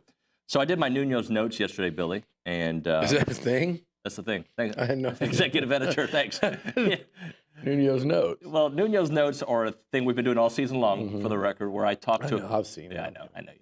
I talked to a couple of people behind the scenes about the teams we're about to play to try to get some intel that they wouldn't normally tell you on radio, let's say, or some. So they don't. Let me talk through this. They don't tell you on radio because they're not comfortable talking about it. They tell it to you and privately. Then you package it and present it to the same audience as Nuño's notes. That's part of the plan, yeah. Kind of like you do with the people you talk to across the street. It's the same kind of process, except it's the other place, right? And sometimes they'll tell you things, oh, yeah, this guy's missing practice, or this guy's really had a heart, but they don't want to necessarily attach their face and name to that when they go on shows. So that's kind of how I do it. And this latest one on Mississippi State, State obviously, statistically, is an inferior opponent to A&M. By me saying that, that doesn't mean that A&M can take them lightly, right? 100% they can't take it lightly. So a guy on the boards today, and I respect what he says Nick Saban's quote is 100% correct. Need to play like the guy in front of you is an All-American. Not a fan of this. Mississippi State is garbage post, just like rat poison. And my point to all that is, I'm not doing this to present it to the A&M players. I'm doing this as this is the intel behind it. I'm so over, because people like Luke Evangelist over here. He's doing great work today. He did great work in Nashville. Yes, in Birmingham. But people like Luke and Cade Bickham and everybody in there that wants to, it's become this thing now that Twitter tells you that you are supposed to have some level of modicum of, as a fan, you can't overlook an opponent. And you have to be mentally prepared for an opponent. You can't say anything negative about an opponent that's 1-5. You can't do that because we got to be dialed in. No, that's not true. And if anyone needs to do that and take responsibility for that, it would be like the guys at this desk. You know, when I'm sitting down with Cam Dewberry yesterday, I'm not sitting there talking to him about how bad a football team they're playing, whether it's Prairie View or whoever. And I'm damn sure not saying it about Mississippi State because I feel differently about Mississippi State than most. And I'm not saying than you, but if someone interpreted what you're saying, I agree with the person, but not in the fact that we can't be critical and say, yeah, like, can this team beat A&M? My answer would be, have you watched any freaking SEC football this year? 100%. Have you watched? Did you watch them put up 31 against Georgia? And I know, but then I'll say most of those points were meaningless. They were when that game was 31-7. But then I'll go back and say, well, then did you think enough to tune into Mississippi State, Georgia in the first half? Because it wasn't a blowout at halftime. But then I would say, did you see Georgia against Auburn? Because that was a close game for a half. They almost and should have lost to Kentucky, were it not for they should have reviewed a call. They beat Kentucky by 1 point. Kentucky got smoked by South Carolina by like 24. Mm-hmm. But then Kentucky beat Ole Miss. So like that's the SEC this year. And I just took Georgia and did that. Did you see Georgia fall behind Bama 28-0? Bama's not good. I know it's Jalen Milroe, and I know there's a big A on their field. They're not good, and they almost ran Georgia out of the building. So it's tough to gauge any team against. It's too small a sample size, and in this year, even at the end, there's going to be two teams playing for the SEC title. It'd be amazing if one of those is A&M, but there's going to be two teams playing, and there's going to be about 8 other teams that are going to say we beat them or should have beat them. Yep. You know, maybe they both have one loss. There's a couple teams that beat them, and there's going to be like 6 others that go, we should have beaten them.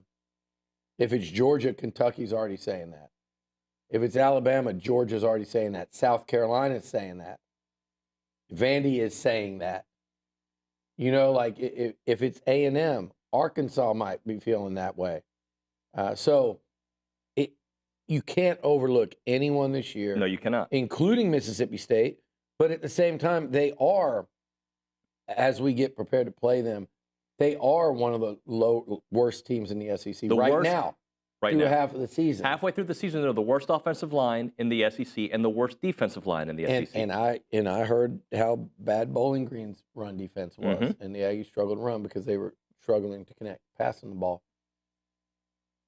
Cowbells, Starkville, a young quarterback that's growing by leaps and bounds every week, and a really good receiving core, and an offensive-minded head coach. That in year one, so they're going to get better and better. That makes you have to sit back and go, Texas A&M's going to have to go on the road and play well to win. Can they win without playing their A game? Maybe, maybe not. Do you want to put that in play? Do you want to put that at risk? If they're not on their A game and Mississippi State makes another week-to-week improvement, this will be a very tough game. Yep. I still think one that the Aggies would win, but an uncomfortably close game. If the Aggies come out and are dialed in and locked in like they were last week, then to me it wouldn't matter what Mississippi State did. And that's the difference between Mississippi State and if they were going on the road this week. It's hard to pick teams right now, but say to play Ole Miss. Well, or LSU. This goes along great with a quote that I picked out from Greg McElroy. This is the craziest version of the SEC I've ever covered. I've been in this business since 2014 and in the SEC. This is a very clear, obvious, there was usually a very clear and obvious pecking order for a very long time. Okay, Vanderbilt was the bottom. Alabama was at top for the vast majority of then, and maybe Georgia. But now it's a different story. Well, Vandy beating Alabama just sums up everything he said and proves it's true. It literally was always A&M joined in 2012. Since a few years before that, it's always been Bama at the top, Vandy at the bottom. Very few exceptions. I think they went 9-3 one year under James Franklin, had a couple good years. But I mean, it's always been Bama at the top, Vandy at the bottom. So in a year when Vandy beats Alabama, then yeah, that is the perfect example of what's going on in the SEC this year. And it's happening at all places in between. And guess what? Texas A&M might end up being the biggest beneficiary of this. Yep. It's absolutely possible. I would not say it's probable. You know, if you think A&M's a 70% chance to win this weekend and you think they're a 58% next weekend at home against LSU, and you think you go to South Carolina and that's a coin flip game because it's up there and they're looking pretty strong right now, D-line and Sellers and that running game. And then you go Auburn, hey, you're going on the road. Maybe you're 60-40 in that one. But you start adding all those percentages, and there's some people that can figure out the percentage if you use mine of what A&M would be to go 4-0, and it's not likely. But you look at each individual game, and you can certainly put a W by those. Yep. Without looking like, you know, any kind of, like you're looking through maroon-colored glasses at all. Like you could take SEC Mike, you could take Greg McElroy, two people we just talked about, or two. And there's a decent chance they would have A&M winning all those games. So the Aggies could benefit from this type of year in part because they're improving really quickly, but also in part because of who they play versus who everyone else plays. And because there's so much parity, the Bamas and Georgias are going to lose some games for once. But I also think the brand of football that A&M plays bodes well.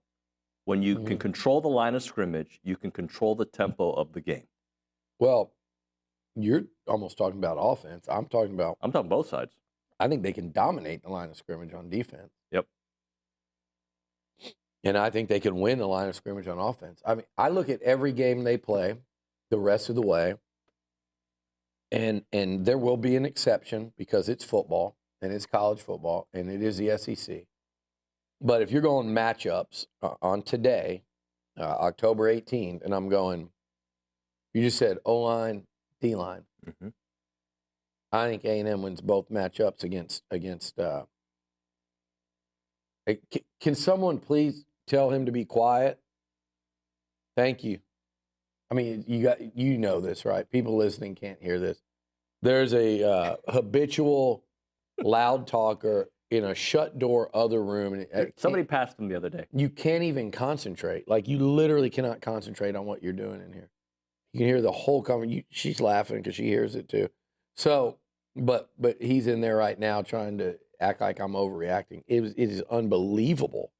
So going back to what we were saying about every one of those teams, man, they should win the line of scrimmage. A&M's D-line versus LSU's O-line, battle. A&M's D-line versus Texas' D-line, battle. O-line. The Aggie O-line versus Texas' D-line, battle. The Aggie O-line versus South Carolina's D-line, battle. But Texas A&M can win all 10 of those battles. You know, that's 5 games, battle on each side of the ball. That's 10 battles. They can win all 10.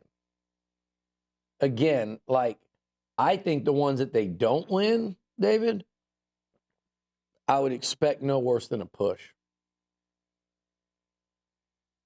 Who's the best defense right now? Texas, if they play? I think the A&M O-line can push with that D-line. And that's if they don't win. Who's the best O-line? LSU and Texas, probably? Yep. The Aggie D-line can certainly not just hold their own. They have a chance to win those battles. They have a chance to win them. But if they don't, I think, you know, it look more like Notre Dame. It was a good matchup. Good matchup, yeah. So, anyway, if that's where you're going to start, then you got a great shot. And then I flip it over to, if you're going to win those games and really play for something big, then it goes to 15. It goes to Connor. Because if you can win or push lines of scrimmage every week, and then you have elite quarterback play, those are the markings of a championship level team. Yep. All right, let's hit a break here. We'll come back with more. It's time to talk about Lewis Engineering. They're headquartered in Marshall, Texas. Good old Aggie Doug Lewis is running that company. His family's been running it since the Vietnam War. His great-grandfather started it, and he was making handheld signal flares that they still make to this day when you go there to Lewis Engineering. They take care of the U.S. Department of Defense, but they're looking to do any kind of machining, metal fabrication project. They help out the aerospace industry, automotive industry, you name it, they'll do it for you. Big, spacious place, 40 employees, 100,000 pieces of high production is what they specialize in, these high volume projects in that 50,000 square foot facility. They're a turnkey supplier, metal planing. They have salt spray. They want to be your tailored source for metal fabrication parts. They work nationally, but also internationally. So when you need help, and I know there's Aggies listening all around the globe, all around the United States, you need to call them up, and they'll take care of you. Call Doug directly, 903-938-6754. Doug Lewis again, 903-938-6754. You can check out the website, lewisengineeringco.com. That is lewisengineeringco.com.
As a reminder, the final segment of the show is brought to you by Double Dave's. That's at 10:50. But right now, caller number 12, 979-693-1150 will hook you up with your choice of a dozen pepperoni rolls or a large one-topping pizza for Double Dave's. Serving Aggieland since 1984, they have your favorite pizza and, of course, those world-famous pepperoni rolls. Reliable in-house delivery, bringing piping hot goodness straight to your door. Just click on doubledaves.com, and your favorites are on their way. We're here in studio with Billy Liucci in the Rollo Insurance Studio. It is TexAgs Live, presented by David Gardner's Jewelers. All right, Billy, let's talk a little bit about some of the what does Mississippi State, in your opinion, do well? Because I watched Van Buren. The guy can throw the ball. He was highly recruited out of high school. He ended up at Mississippi State, which kind of shocked people because of the relationship he had with Jeff Levy. He's named after a president as well. His great-grandfather, Martin Van Buren. Doubtful. They don't look alike. Anyway, well, they can throw the ball deep. They've had a lot of, when I say a lot, they've had some big plays this year. I was looking through the receivers, 80-yard touchdown, 72-yard, 64-yard. Like and that's, if there's been an issue defensively with A&M, it has been the big plays, if you're going to point at an issue. And that's something that they do well. They do. And look, I think I watched Van Buren enough to see he's a very dangerous runner. He's actually a really dangerous runner, but you can tell they're trying to kind of not get him killed because they're already on QB2 and we're at the midway point of the season. With that said, he hasn't thrown many picks. He misses some of the easy stuff, which sets them behind the chains. He is a dangerous deep ball thrower. This receiving core is absolutely to be respected. These dudes could certainly be playing a lot at Texas A&M, the receivers, and they can get behind a defense. Thing is, I don't want to go too far down this road. Like the Aggie defense and Mississippi State, I kind of expect them to hit a couple of shots down the field, and the key is, is it a couple or is it three? And do you tackle them after the catch and they kick field goals, or is it 6 points they produce, or three, or is it 14? What? So, but they're going to test the Aggie defense and they'll hit some. But I also think with that's going to come an interception or two. I think with that is going to come with that offensive line. No matter how you saw Taylor Green, how mobile he was, he took an absolute beating. Brady Cook took an absolute beating. If you try to throw down the field and your offensive line is not very good, you're putting your QB in some real harm's way. And that's what A&M was fighting with for the last couple of years. And you saw that a lot with Max Johnson just taking a pounding because he took a long time to get rid of the ball and you didn't have an O-line. I'm not saying Van Buren takes a long time to get rid of the ball, but when you start dialing up those long, slower developing routes and the deep stuff, you got a chance of getting pummeled. And so then it becomes, well, how willing is Mississippi State to continue that and put their quarterback out there to take those kind of hits, or how able is Van Buren to avoid that pressure? It's hard to avoid it, though, when they're coming off the edge and when they're coming up the middle. And for Mike Elko to be playing an inexperienced QB, I think that is a big plus in A&M's favor, too, no matter how good Van Buren's looked early. And he has. But I think when we talk about the big plays allowed by A&M, I would contend that it's not to as high a number. Remember earlier in the year, we were so worried about it. Notre Dame hit essentially 3 in the run game, but really like 3 of like around 30 yards or more. McNeese did it in the second half, so it became a thing. Florida didn't really hit one. I think they had like a 40-yard catch and run, but one in the course of a game. Like, I don't know what standard we're trying. Yeah, I don't. We got to get away from this. Oh, damn, we were scarred in the first 2 games and we saw it, so that's the identity now. And every time it happens, we like count it triple. Right. And that's where you can't be like, okay, our first impression was this, therefore we're going to kind of skew everything. So Florida, they gave up essentially one, run or pass. Right. Bowling Green? Bowling Green, really two. Two. The first play of the third quarter and the run, one of each. Arkansas won. Arkansas one and one only. Mm-hmm. And that was that. And by the way, that one was a great scramble, and that's what you got to keep Van Buren. They almost had the sack. Twice, third like and 11. 2-3 times coming in. So one, and then Missouri won. Now it was close to being 3. They had something go wrong on back-to-back plays there because he missed Weiss for what would have been a big play, if not a touchdown, and then he hit a legal man down the field, and then there was a legal man down the field, and then he eventually hit Weiss. So you were close to 3. There was only 1, and that was against an offense that we were told can do it up and down the field, and they can do it running or throwing. So I think they've done a better job, a much better job. And by the way, they've done as good a job as most teams that would play those teams. And this talking point, by the way, is heard around the SEC. Georgia is saying the same thing we're saying about big plays. So this is teams. That's how teams are trying to play offense now, more than ever. And of course, Levy and Mississippi State are going to do that, and they're going to go tempo when they can. And Levy's teams have always been able to run. Their backs aren't putting up big numbers yet, but that's because of the O-line. The O-line is not good. And they printed up these numbers for us, and I mean, your right tackle is giving up 11 pressures. Your left tackle 10 pressures. They've given up 5 sacks between them. I mean, Scorton and Stewart might try to top that number themselves. I mean, so it's a tall order, even though Van Buren is dangerous and you should fear him. I think it's important to recognize the defense they're going against. I'd love to see this be a game where the Aggies force some turnovers and really make it, make it rough on that offense. You need to hit like Texas did a couple weeks ago, because for as good as State played, that was like how many points they finished with? 13. I think they had 6 there till the very end. Yeah.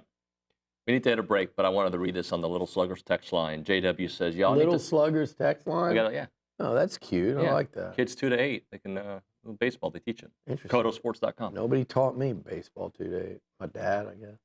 Yeah. This is funny to me because I'm a Seinfeld guy. You guys need to watch your step talking about the Van Buren boys. And if you remember Seinfeld, that's the episode where Kramer talked about them and George got little gang. The Van Buren boys. Don't want to mess with the Van Buren boys. Don't mess with them. What are those brothers, the weightlifting brothers? Oh, yeah. They all would say their name. Oh, gosh, what was their name? We'll look it up. We'll look it up at the break. Rollo Insurance Time. That's the name of the studio. It's like the father-son weightlifting group. At the Buena Vista facility in Florida where Seinfeld's family lived. Yeah, I don't know where they were from, but yeah, maybe. But I think it was them. The old group. guy. Yeah. Both like in their 80s. Gosh, it's on the tip of my tongue. I don't want to cheat and look it up, but I'm going to have to now. Hey, Rollo Insurance. They're my official insurance provider. They're the official insurance provider of TexAgs Live. They take care of us. They can take care of you. They've got 60 offices in Texas, but they're all over the United States. But their headquarters right here in College Station on Highway 6. Let Jackson, Jason, and the whole crew over there, Morgan, Keith, they will take great care of you. Homeowners insurance, car owners, farmers, ranchers, hobby farmers, business owners. Their priorities are God, family, and country. They will take great care of you. They are an independent insurance provider, making sure that you know what you're paying for. They'll do the shopping for you so that you can accomplish your insurance goals. The phone number is 888-44-ROLLO, 888-44-ROLLO. Go to rolloinsurance.com. That's rolloinsurance.com.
We are back on TexAgs Live. We are presented by David Gardner's Jewelers, Rollo Insurance Studio. It's the Rollo Insurance Studio. Sorry. Billy, let's talk a little bit about Helaman Kasuga. We should probably give it more time than we have right now, but another big commit for Texas A&M. This one, though, in the 26 class. Look, they've lined up QBs now, and Colin Klein, what he's doing is beyond impressive. And I think if you look at most programs, the ones that succeed at the highest of levels get the quarterbacks that, if they're going to succeed at the highest of levels, then I think it's understood and assumed that they have a good offensive coordinator and system. Okay, so let's start there. The overwhelming majority of those are going to be the programs that get the quarterbacks that they truly want, and they're not falling down their ladder, and they evaluate, they identify, they say, I want this guy or I want that guy, and they get them more often than not. The one exception, there's others, obviously you're talking about 130 teams, but the big exception to that a lot of times seems to have been Georgia. But if you go, because you look, the best one they had was not one they wanted in Stetson Bennett, and they get all these 5 stars, and very few of them pan out. And I know that Carson Beck has panned out, but he's going to be put to the real test this weekend in Austin, and I believe he's going to fail it. Do you really? I do. Now, with that said, you get the quarterbacks you want in your system, whether that's through the portal or whether that's through recruiting or both. I think you're going to see those are the teams that when you say, okay, of these 15 teams, who are going to be the 5 most successful? And over time, I think it's going to be the ones that hit on the quarterbacks, and you don't typically fall into hitting on them. You have to be like, that's the guy. That's the guy that fits my offense. That's the guy I want to and can coach. And you envision what you can do with that guy. Well, they did that with Husan Longstreet. And they didn't have to go 3-4 rungs down nationally and settle for a guy and then convince yourself that he's the guy actually. That rarely works out. Same thing now for Kasuga. Like, for them to go out into Utah, and Colin Klein and Mike Elko identified him very early. I mean, it's still very early by definition. It's 26. Identified him very early in the process. Go watch that dude throw the football and play and play.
Virginia tomorrow.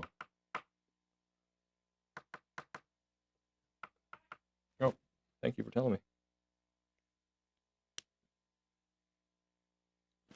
I didn't even know we were back. It's TexAgs Live, presented by David Gardner Hello. Jewelers. Hi, Steve. Rollo Insurance Studio. Hour number 3 of the program. It is the final countdown. Steve McKinney is with us. Billy Liucci, obviously, and just myself. Seth is not with us, but we'll get his picks on our Pick 6 later on in the show. Billy, you wanted to continue your thought. Steve, welcome to the show, by the way. Oh, thank you. You're very welcome. Appreciate it. We were talking about Heisman Trophy, and you had some more thoughts about getting the right quarterback. Your quarterback, not having to go down your list, getting the guy that your OC and your coach want, and Heisman is that guy, and just continue from there. No, just to go out and get your guy like that, and if you, if you watch him, the first thing that stands out to me is the arm strength, the accuracy, how quickly he gets rid of it. I think it's as elite as you're going to see at the high school junior level. He looks exceptional, and you look at some of these Elite 11 reviews on him, and then the other thing is just the running around, the ability to make plays with his. He's a really athletic quarterback. But man, more than anything else, so go look at interviews, read what you read about him, go look on social media and stuff. He's a really, really impressive young man, which to me, just the way he carries himself at that age. I mean, Steve, he's a year older than Hunter. Or is he Hunter's age? Yeah, he's same age as Hunter. It's crazy to me to see a guy carry himself like that. But I mean, of all the positions on the field, that's where you want it. You want the, you know, he's got the arm, he's got the athleticism, he's a winner, clearly, and then just, he's a face of the program type guy. So for them to go back to back, and Colin Klein's really been here 6 months, right? Right, not 6 months, 9 months he's been here.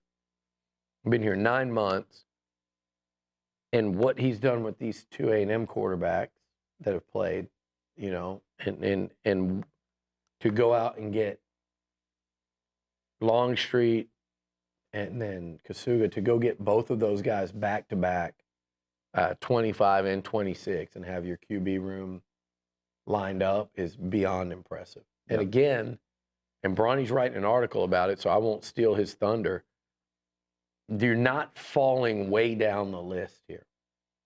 You're not tumbling down the list to go get and to sit here and say, like, I'm not going to say names because I'll go down such a rabbit hole. We'll be here for an hour, but so many of these quarterbacks A&M has signed over the years were not their tip-top number one option. And most of the time you can't, that's not easy to do. Yeah. There's a reason there's only so many of them, but to be able to do it 2 in a row, if you went back and looked at how many times A&M's truly done it over the last 20 years or so, you'd go, okay, that's really impressive. They did it with Connor Wigman. Mm-hmm. They did do it with Connor. I mean, I think had Klubnik responded right away, the way Connor, it could have been either one of them, but they did do it with Connor. And you see how kind of that's, you know, looks like it can pan out. No doubt. Steve, so since we haven't spoken on the air since the Missouri game, just the state of Aggie football in your eyes, there's a lot of optimism going to Mississippi State for obvious reasons, but, you know, as Billy cautioned all of us, things can go a little crazy in Starkville.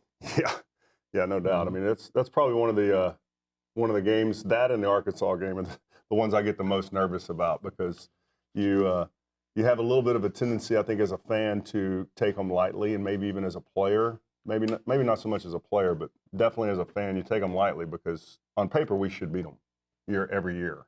However, we don't beat them every year when we go up there. I mean, what are we, like 2-4 at Mississippi State since we joined the SEC? And probably all 4 of those losses, we were a better overall football team than them. Not true.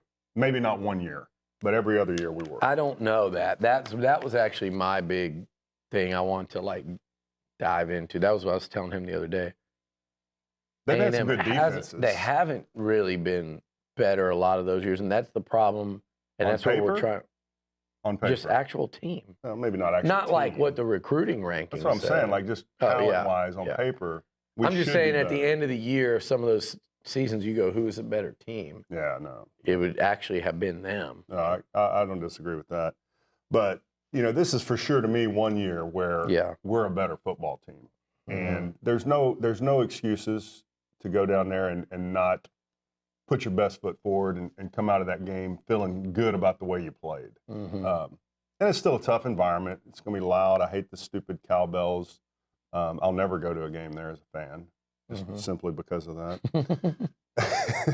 But I hope that we see just really even a semblance of what we saw against Missouri, because that game to me was what we can do when everybody locks in. Is that the best you've seen them play since 2020 against a formidable opponent? No question. And, I think Missouri's a good football team. I don't really know how good they are yet. I think we'll find out as the season goes on. But certainly going into that game, they were a top 10 team, and we were not.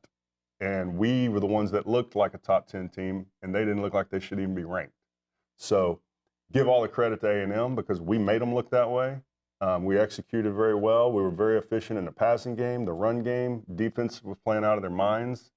We caught even a couple breaks, call-wise, that we normally don't get. Yeah. So it was just kind of like one of those days where everything was going right for us, and that's our top.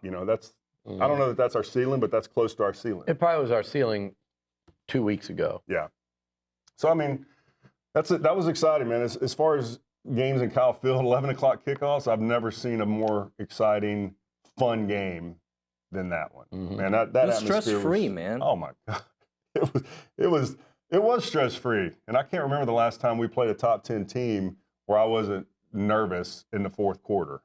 But that game, man, that was enjoyable from start to finish. Billy, I don't think you tweeted this, but you have said it on the show many times. A&M has beat how many top 10 teams in the last 10 years? I think it's 4, right? And Texas since '99 is 0-5 against them. Just when people point these narratives about A&M, we have delivered against on the national stage. Yeah, we have. Yeah, they have, and and this whole Kyle Field thing just makes me laugh because they've beaten a top just since Jimbo got here, and that is you go back even Sumlin, I think 2016, 2015 maybe it was 2015. So in the last 10 years, let's say, counting 24, so 10 seasons, 15 to 24, we know they've beaten a top 10 Tennessee team here. They beat a top 10 LSU team here in Jimbo's first year. Almost knocked off a top 10 Clemson team that won the Natty, but they beat a top 5 LSU team here with A-Chain running wild and Wigman and Moose. They beat a number 3 ranked Florida team here, and they beat number 1 Bama. So just in the last 10 years alone. In Missouri. In Missouri, so 6. And we might be forgetting one, but it's at 6 in my head anyway. In the last 10 years alone, A&M has beaten 6 top 10 teams at home. And I know they also beat number 11 Auburn and number 12 Kentucky. They did do that too. But they've beaten 6 top 10 teams at home. And in those 10 years, Steve, A&M's been a top 10 team themselves only twice. So, and of those, no, I'm sorry, only once. I'm thinking of 2012. We're doing after 2012. So one of those 10 years, A&M's been a top 10 team, yet they've beaten top 10 teams at home 6 times. What does that tell you about the home field advantage? Yeah. And during that same period of time, the Texas Longhorns have, is it none? I think it's 0-5 since '99 against top 10 teams at home. Since '99. Okay, so obviously it's none. They don't get a lot of chances in the new Big 12, and they don't get a lot of chances because every year they play OU in Dallas. But point being, you look at what A&M's done at home, and that stat in and of itself tells you what a factor this stadium is. And it was, like you said, at 11 a.m. on Saturday. Steve, what are you seeing from the line? Because obviously they're so improved from last year, but even in that Missouri game alone, what have you seen? Where have you seen the improvement? Man, I mean, honestly, just the fundamentals, technique wise, they're a lot more fundamentally sound. You see double teams fitting up hip to hip. You see people taking the proper steps, head placements, and guys finishing. You know, that's probably, of everything, the finishing part is what I've really noticed, is just the mentality, the attitude of the guys out there on the field. You know, finishing blocks, trying to get guys on the ground, trying to play nasty. Just not something we've seen in the past. I mean, it used to drive me nuts here the last couple of years when I'd be watching guys just kind of stop, you know, halfway through a play, like the whistle blown. You know, they're just kind of fitting up. I'm like, dude, finish your guy. Like, you should be trying to put that dude in the dirt, breaking his will. Yeah. And it wasn't happening. But I'm seeing it this year. And it's a mindset thing, right? It is a mind, and it's shocking when you play with that attitude. You just see what happens. I mean, Le'Veon Moss, Daniels. I mean, those guys are running like they are pissed off. And I'm telling you, the line feeds off of that. They feed off of each other, and that continues to just drive this run game. And as long as they keep playing with that type of attitude, there's not a lot of defenses that are going to shut our run game down. Obviously, coaching plays a role in that, but mindset to me is like that's who you are. But it seems like Moffitt and Adam Cushing, they got to get it out of them. Yeah, they know how to push the right buttons to get it out of them. Yeah, if it's not in there, it's not in there, right? Yeah, but you got to get it out of them. But Trey Zune's always had it in him. Yeah, Basantis had it in him from day one. You know, and it just. And it's not even those guys that I'm really thinking about from years past. It's guys that aren't really playing here anymore. Yeah. But it was just the whole mentality of the line in years past. Well, I'll give you a perfect example, and because it's two people you were familiar with, and you were the one that pointed them out to me. It was Bryce Foster and Hayden Connor. Yeah. I mean, just the reality of it. So I thought, and I think Bronny thought, and you thought, we all thought that Bryce had the highest upside, not just out of those two guys, him and his buddy on the Katie Taylor line, but just overall. And A&M would have taken Hayden Connor, but he ended up going to Texas. And I don't know that I don't know what his long-term, but he's been a really good player there in Austin, and a big part of their O-line resurgence. And you watch him play, and he's doing the things you're talking about. He's finishing, he's getting up, talking trash, celebrating, he's running into piles just last week to go, you know, protect his QB, all those things that come with a love of football and the physicality and just that whole alpha side to it. Right. And we didn't see that as much out of Bryce. And I hope he's doing good at Kansas. I don't know, you know, but he just didn't have, you'd see it every once in a while, but it didn't flash enough. You're seeing it out of these guys right now. I love what they're doing on the interior too, between Basantis, Reed Adams, Coley, but then Shanahan comes in and he might even be as nasty as any of them, and then Dewberry comes in there and they don't skip a beat. No, that interior has been really nice. How about the resurgence of Ruben Fothery? Because I feel like that. Yeah, that's been a big one for them. Yeah, I mean, I'm happy to see it too. I mean, you see a guy with that kind of size and talent, you go, why is this guy not playing? He should be playing. You know, something's going on to keep him off the field. So whatever's lit a fire under him, maybe it was, you know, not getting passed up on the depth chart. But sometimes that's what it takes. Yeah. You know, and it's not comfortable to go through sometimes, but it's necessary. And I think that may have been a little bit of what happened. And I'm glad to see him respond, because some guys either respond and get better, or they shut down and you never hear from them again. I also think some of it has to do with the manner at which these guys are being coached, right? Cushing versus Adazio, and you're a player, like, you could yell and scream at you all day, and tell you how bad you suck, and that, you know, cuss you out and MF you. But that's a different period of time. But even then, there were some guys that wouldn't handle that as well. Right. Today, not everybody deals with that. Right. Look, I mentioned Bryce Foster. I think Bryce Foster would be doing a better job here right now under Adam Cushing. I agree. It's just the style of coaching, and then Steve, you can speak to. It just seems like technically they're more. I was talking to Dewberry about it yesterday. They just seem so in sync and in rhythm and on the same page. And now, you mentioned a second ago, the running backs are kind of in there with them. You see Le'Veon Moss. I don't know much, but I know what I know enough about watching to say Le'Veon Moss looks a lot more comfortable with what he's seeing now and running off blocks and stuff than he did earlier in the season. It just seems like they're very cohesive right now. Well, I was going to also add what it's done for the wide receivers, right? You have a quarterback now that is healthy, comfortable throwing the ball down the field. And I feel like we saw way more separation from the wide receivers. And it starts with the offensive line protecting the quarterback a long enough time to get those routes open. Yeah, I mean, you know, hats off to them because their protection has been super solid. And a lot of times pass protection that's a mentality too. I mean, there's a ton of technique, and you gotta be in the right place and put your body in the right positions to block guys. But you also have to have that will to win those one-on-ones. And you see them just playing with so much better attitude. And you know, going back to what Billy was saying about, or you may have said it about, having coaches pulling out that mentality in them. You don't remember when that just happened like 30 seconds ago? It was Billy. You may have mentioned this before. Well, I couldn't remember which one of y'all said that. I think I said that it's got to be in you, and then Billy said you got to pull it out. Yeah, but I good work. Yeah.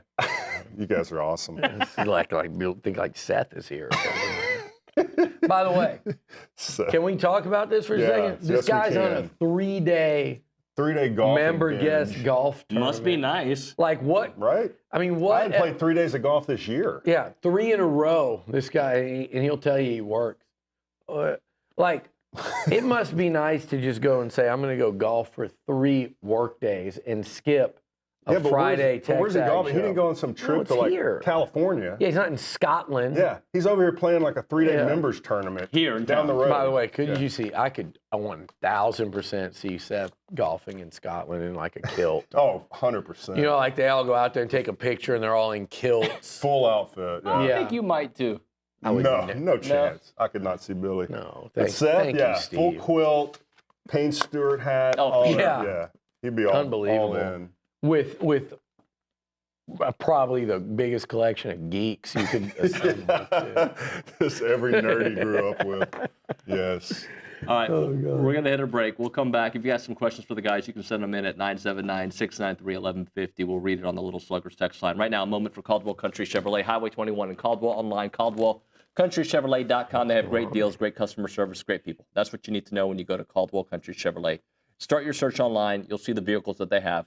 Then make the trek over there, and I think you're going to be blown away by the selection of vehicles, the great customer service, and just the ease of the whole process. They take great care of their customers.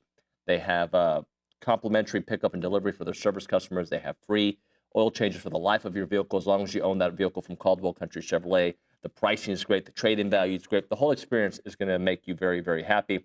Make the short drive to Caldwell and experience a car buying experience like never before. We're talking 15 minutes, the edge of Bryan to the beginning of Caldwell. Short conversation away, but you'll see the difference when you step on the lot and do business with the great people there at Caldwell Country Chevrolet. Highway 21 in Caldwell, online, CaldwellCountryChevrolet.com.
TexAgs Live, presented by David Gardner's Jewelers Rollo Insurance Studio. It is the final countdown. Billy's in studio. Steve is in studio. Let's go to the Angry Elephant News and Social Center. I know we got a couple texts with some commentary. We'll go to McKinley Polanski there at the Angry Elephant News and Social Center.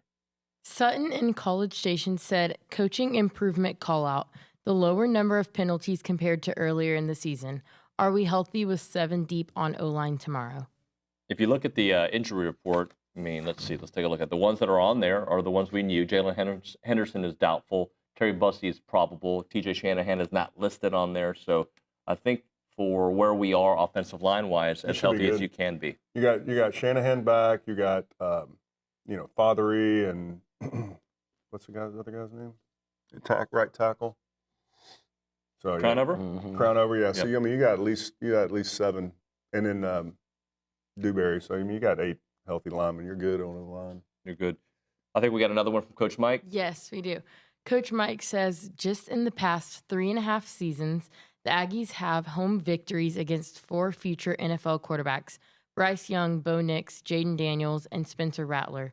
Oh, and the Aggies won each game with a backup quarterback. Good point. That's pretty interesting. Boom. I didn't think about that. They won each game. Of course, that's all they've been playing with are backup quarterbacks the last few years. So that's But as we've seen, not just at A&M but around the country, you better have a couple good ones. And I said yesterday, Steve, to get to 5-1, the path getting there. If you'd have told me you get to 5-1, you get to pick how it happens. In other words, you could beat Notre Dame, lose another one. You could have Connor Wigman be the Heisman Trophy front runner. Maybe I'd take that. But this is the path the door I would have selected. Yeah. You're 5-1, but you lost a close one to Notre Dame, and then you've won every one since. You've won a couple SEC games by more than 2 scores and really dominated the games. You have a top 10 win at home. You've got to play your backup quarterback to where he started 3 games for you and prove that he not only could do it, but he could do it at a very high level. Your starting quarterback, as we enter the mid-season mark, clearly has a chip on his shoulder to prove what he's about after the injury and the game against Notre Dame. And both your lines of scrimmage are looking great. You've got the SEC's leading rusher and the best defensive line in college football. Nick Scorton's playing like a first-team All-American. All of these things, and then on top of that to say, oh, by the way, your last game you played, you beat a top 10 team 41-10 and made them quit. And it, oh, by the way, happened to be the best game that your offense has played all year. Yeah. I'd say sign me up for that one. I don't need to see anything else. I agree. Yep. I'd much rather be undefeated in the SEC than have one loss and had beaten Notre Dame. That is true. Steve, we've talked this week a little bit about the transfers that they brought in, but beyond like the Nick Scortons of the world, right, and Will Lee, who have been fantastic on the defensive side, a couple of guys they brought on the offensive line have made a big. Just overall, the transfer pool has been fantastic. No, we've done a fantastic job in the transfer portal. Every time y'all say transfer, I think you're gonna say transfer of power. Transfer of power. Politics. Yeah, you got to get off. And we like to transfer. Man. No, peaceful transition of power. No, they say that in every time they interview. Every time they interview Trump, but it's like he's not going to leave. Come on. Well, he's not in there right now. Like, so the whole thing is. But I hate him. Steve's a politician here. No, I'm not. I'm a family of politics. No. I've been watching it nonstop. Yeah, I am too. It's ridiculous, but with that said, we like the transfer portal more than the transfer of power. Yes. So take us through that. So I was going to say, yes, they've made some really good selections on the guys they've gone after. And you notice that the ones that are playing and they did go after, how nicely they're fitting in. Yeah. Mm-hmm. Right? Imagine the impact those guys are having in the locker room just from a leadership perspective. And that's what you want. You want guys that are really good, but also really good leaders. Good dudes, work ethics, guys that show up on time, guys that stay late. And that's what you're seeing because it teaches your locker room on how to be a winner.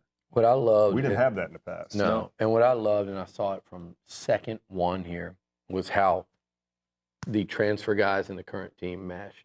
but I also saw them come in the spring and compete with, and a lot of times get the best of the guys that were here. They were coming in from other programs, and they didn't have that stale mindset that had set in here.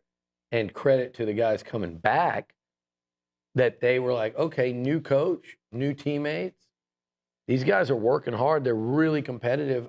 I'm not going to get mad at them. I'm not going to begrudge them for coming in and working harder. I'm going to do the same thing. Right. It really worked, and it didn't have to, and it really did. And I remember during the offseason seeing Nick Scorton and Armaj Reed Adams, and they're competing against you, and they're talking smack. Yeah. And they're like, you ain't got it. You can't beat me. Just you may as well quit now.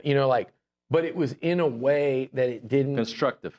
It was fun. Yeah. It was competitive fun, but it was also like, hey, man, if you're going to beat me, you're going to have to work to beat me. Yeah. And that's carried over onto the field with a lot of guys that I don't think had to do that every day before Mike Elko got here. So it's a credit to the portal guys, and they picked great dudes and some outstanding players. And damn if that doesn't encourage you moving forward of what they're going to do. But then also, it's a credit to the guys that stayed, that they adapted. Right. Because they were the ones that were asked to change what they knew. And so Elko and his staff had to convince them that, hey, this way, it didn't just not work because Jimbo was your coach and now it's me. It didn't work because the way you guys did it it's also not going to work under me. Everything has to change. And they did. And they changed, and that's why they're winning. And the opposite is you can be a program that brings in a lot of transfers that don't fit. Not only have we seen it here, I don't know what's happening at Ole Miss. They may figure it out. They may crumble because when you bring in that level of talent and it doesn't work out, if they don't buy into the program, they are out. Yeah. Well, I know personally of a couple or three of those guys that went over there that are not at all what I would call culture guys, and only one of them is an Aggie. But I are not at all what I'd call culture guys and the championship mentality. Mercenaries. And when it starts to go bad, and look, we saw that here with the signing class. Yep. The 22 signing class should not be defined by that it was a $30 million class. It's defined by you took a lot of the wrong guys and mentality for the culture of a program, and they very quickly began to tear it down. Now, who's left in that class here? Connor Wigman, Cam Dewberry came in here, and I loved listening to him talk yesterday. Le'Veon Moss, Noah Thomas, Donovan Green, who's hurt, but a big part of it. That's also the class with Theo, right? Yep. Theo's making an impact now. So the guys that stuck around are, they're really starting to get it. Some of them are getting it done. Was that a big giant one of that deal is Shamar Stewart. Yep.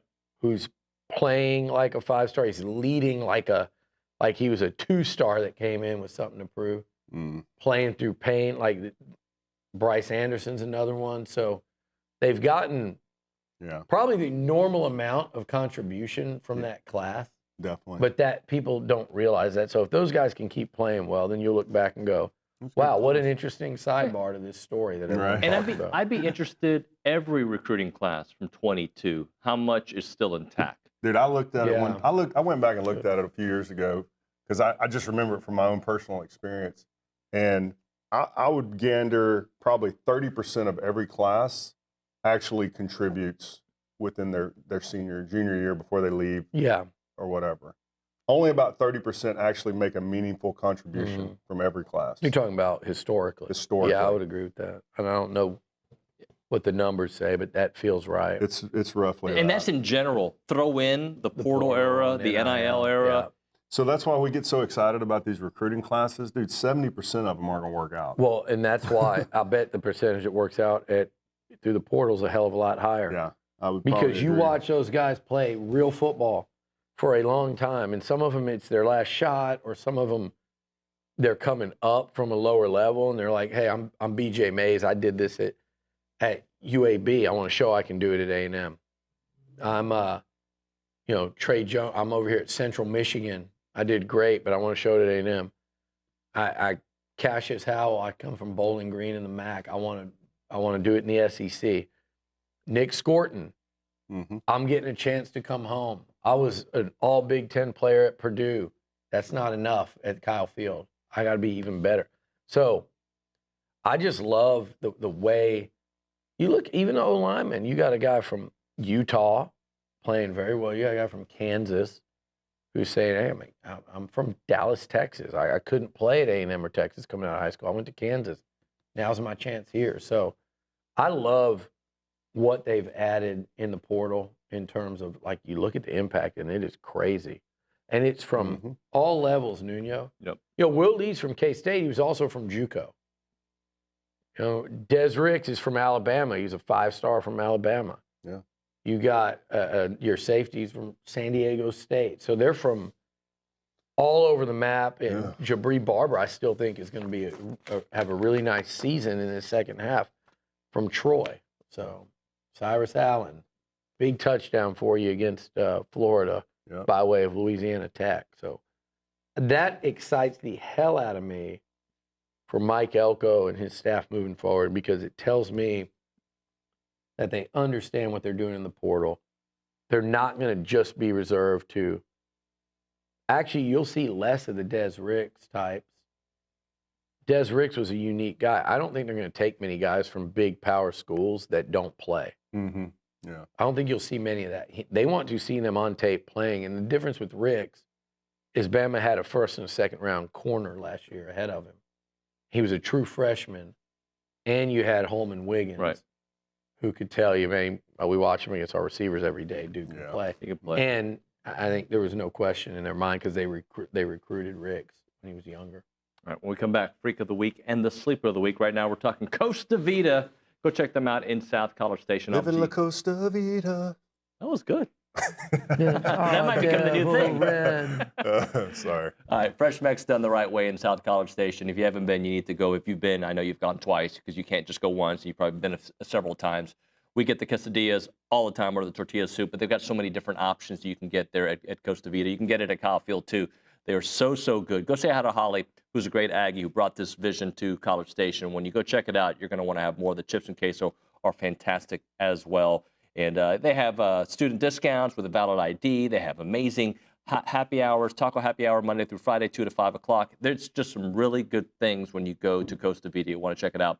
It is the place in South College Station to go, 4501 Mills Park Circle in College Station. It's Costa Vida.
Living La Vida Loca. It is TexAgs Live. We are presented by David Carter's Eating Jewelers. La Costa Vida.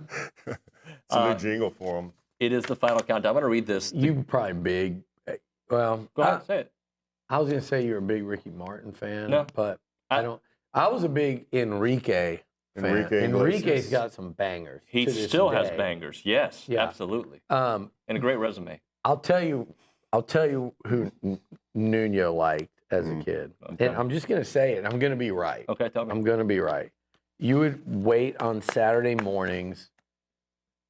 Paul Bosch, Houston Wrestling? No, I like that. You would Menudo? wait. Yep. Never. Big I knew Menudo it. guy. I was not Big on Team Menudo. Menudo. 100%. No, I didn't watch Menudo. You did not like Menudo. No, I didn't. I didn't. Why though? Yeah. You're jealous. You probably wanted to be them No, so bad. I don't like musicals and people who sing you and don't talk. like- I don't like like that. boy bands? You Like I don't can't watch The Joker because apparently it's a musical, the part 2, and it's supposed to be terrible. I don't Is like it? musicals. Oh, Yeah, God. I don't like that. You want to watch a good musical if you're like, you don't have to be our age. If you're a little younger, it's still good. It's still got actors and actresses that you'll be like, oh, yeah. You'll know every one of them. Even if you're like in college, you know most of them. Big fan of Rock of Ages, the movie, and the musical. It's the only musical. Oh, Jack Black? Is that No. one? Which one's the Rock of No. Ages? Rock of Ages is like Tom Cruise plays some rock star who is aging out, and he goes I haven't like seen one of that those. It's because of the songs they sing. Mm-hmm. It's straight. Go look up the soundtrack. That's first of all what I'd tell you to do is look up the soundtrack. It's Tom Cruise. It's Catherine Zeta-Jones. It's Paul Giamatti. He's It's good. That's a good what's cast. the old Baldwin, Alec Baldwin. It's what's the long-haired guy? William Baldwin? No, the guy from London.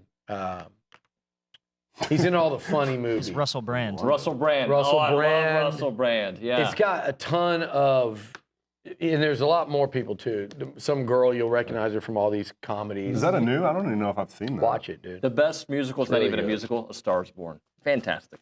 Yeah, but it's not. A Never musical. seen They it. sing the whole movie. It's not a musical. It's great. That's the closest musical I get to. Well, I'm shocked to learn you were not a Menudo. Not a Menudo fan. I'm a little surprised by that. Also, I didn't. Yeah. It's not my culture. I didn't say they were Cuban. They're Mexico, right? You all speak Spanish. A little bit a mix. I thought you'd have liked because it. Ricky Martin was Menudo. He's Puerto Rican. Okay. Oh, that's right. He was in Menudo. Yeah. A tweet from the ghost of Texas football, who's one I of just the. don't like a band named after a soup. Yeah, right. Frankly, I don't eat Menudo. Not my thing. Is there two types of Menudos? Why would they name it after a soup? maybe because it's just a mix, like a melting pot. It's a melting pot of greatness. Menudo. Okay. Ghost of Texas football, who's actually not, I don't follow him, but when he shows up on my timeline, he usually is pretty reasonable. He's very reasonable. Yeah, you're going to go on his show? He's why I'm doing it. Okay. Amanda Atwell, who I've seen on Twitter a lot. We've battled for probably 10 years. Yep. But we're friends. Like, it's all in fun. 3 o'clock, you guys I'm buttering her up right now. Like, we're great. We're super cool. She does bring up your receipts often. She will today. Yeah. But I'm okay with that because I've got this, because there's going to be a lot of Texas fans that want to see me go down. Mm-hmm. And there's a lot of Aggie fans that get tired of not just her, but everyone that tweets about A&M. Right. But she's in a little bit different spot. She's tougher because she doesn't go crazy overboard with Texas. And when they're bad, calls it like it is. So there's not a lot to go find receipt-wise. So I'm up against it, except for one thing, Steve. 5-1. Mm-hmm. These type conversations are going to be had throughout the rest of the year as long as the Aggies can keep And winning. she has to be careful what she says. Yeah, because there's still a game to be played at the end of the year. Well, there's a game to be played at the end of the year, and there are games to be played tomorrow. Yes.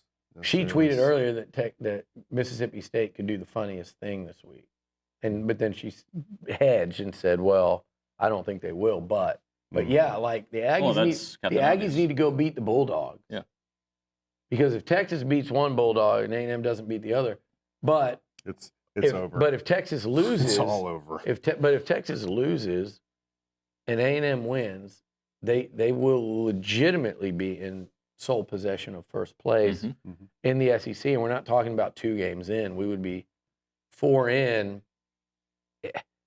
if that happened, that would be a fascinating look, Nuño, because then there's a chance that A&M would be the team with the undefeated SEC record, and Texas needing to knock A&M off. So anyway, like you said, there's a couple of big games, one tomorrow for them and one later in the year. But I don't care. You can hit me with all the bookmarks you want because I say it and I put it out there and it's out there. I don't think she'll find one that I haven't been already raked over the coals. But my thing is this. I said OU was not ready for the Big 12, the SEC. I said repeatedly that Texas was in a much better position. That's happened. I said that Michigan was going to be a 4 or 5 loss team. Yeah, you said I think all that's this. going to happen. I agree. And I said I thought A&M would be 5-1 through 6 games, and that's happened. The really interesting one that's on the list for us to talk about is the Ewers versus Wigman debate. You want me to read them? There's old tweets exposed, the Jimbo era in College Station. That old tweets exposed, we could put an L by me on that one. Okay. The Jimbo era in College Station. L. Texas in the SEC. L. Ewers versus Wegman. Well, wait. Texas in the SEC is a TBD. Yeah. No, TBD. well, I think they're saying they haven't been tested. Who have they played? Yeah, that's going to be. Who have they played? No one. But Texas entering the SEC is maybe what they're talking about. No, I think the point's going to be. I probably got a lot I've said where they wouldn't be ready for it. Yep. Now that SEC grind, they haven't started that yet. Ewers versus Wegman in Schloss of Texas. Okay. A lot of bad topics for me there. But you got a lot of L's on the plate. Damn, bro. The Wigman Ewers one is what, because look, again, I can tell you Texas still has to weather an entire schedule, even the easy one. As we saw just this, their whole point of, man, ours just got tougher. I'm like, yeah, you're proving my point. Like you looked at Kentucky and Vandy and you thought that was nothing. And now look, you looked at A&M and you didn't know what they do in a first-year head coach. Now you're going, man, that could be the game of the year in the SEC if A&M keeps getting better. Yeah. It just goes on. But the Ewers-Wigman one is pretty fascinating to me. And you can still, like we've always said, you can throw Klubnik into that because he's playing really good right now too. But it is the next 2 weeks for Quinn and Connor. Quinn at home against Georgia, Connor at home against LSU. Couple top 10 teams, Carson Beck, Garrett Nussmeier. Like, how do these two guys play? It's going to be really interesting because obviously Quinn's had a better resume so far. He's also been on the last season and a half, much better football teams. But he's also, Connor's been hurt. He hasn't played as much.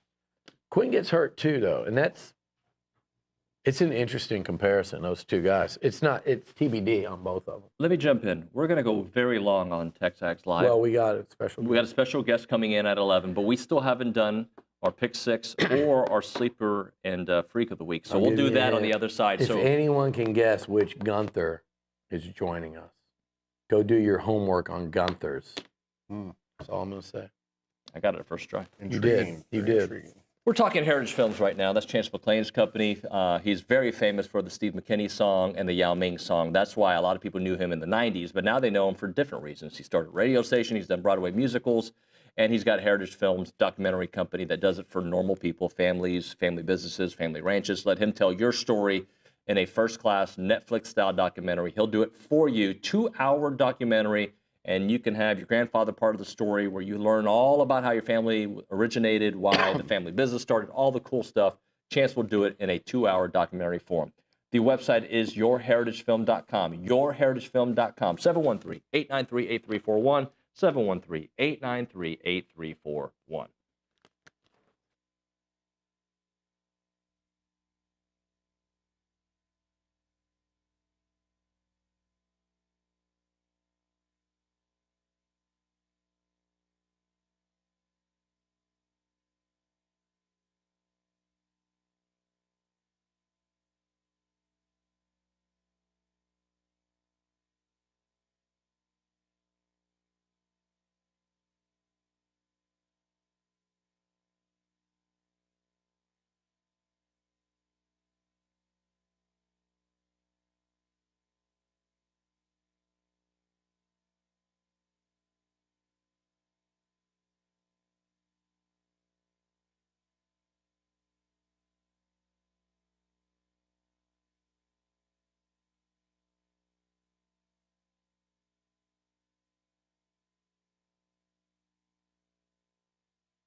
All right, I'm going to read a bunch of stuff now, so we get all the ads in.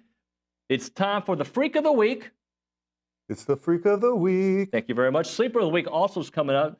Go see Jared McLeod and ask about the Tempur-Pedic mattress or the Purple mattress in the Specs parking lot at Texas and Harvey in front of the Lowe's at William D. Fish and Highway 6, thesleepstation.com. Also, it's Prize Picks Final Countdown brought to you by Prize Picks. $50 when you play, $5. You don't even need to win to receive the $50 bonus. Is guaranteed. PrizePicks.com/TexAgs. Use the code TexAgs. All right. I had to say it all on there because we're going to be short on radio. Make sure you keep it with Louie. But if you want a little continued coverage here with a special guest at 11 o'clock, keep it on our YouTube and TexAgs.com. All right, Mr. McKinney, since Billy left us because he's doing something. Yeah, what is he doing? He's probably getting his friend to come into the studio.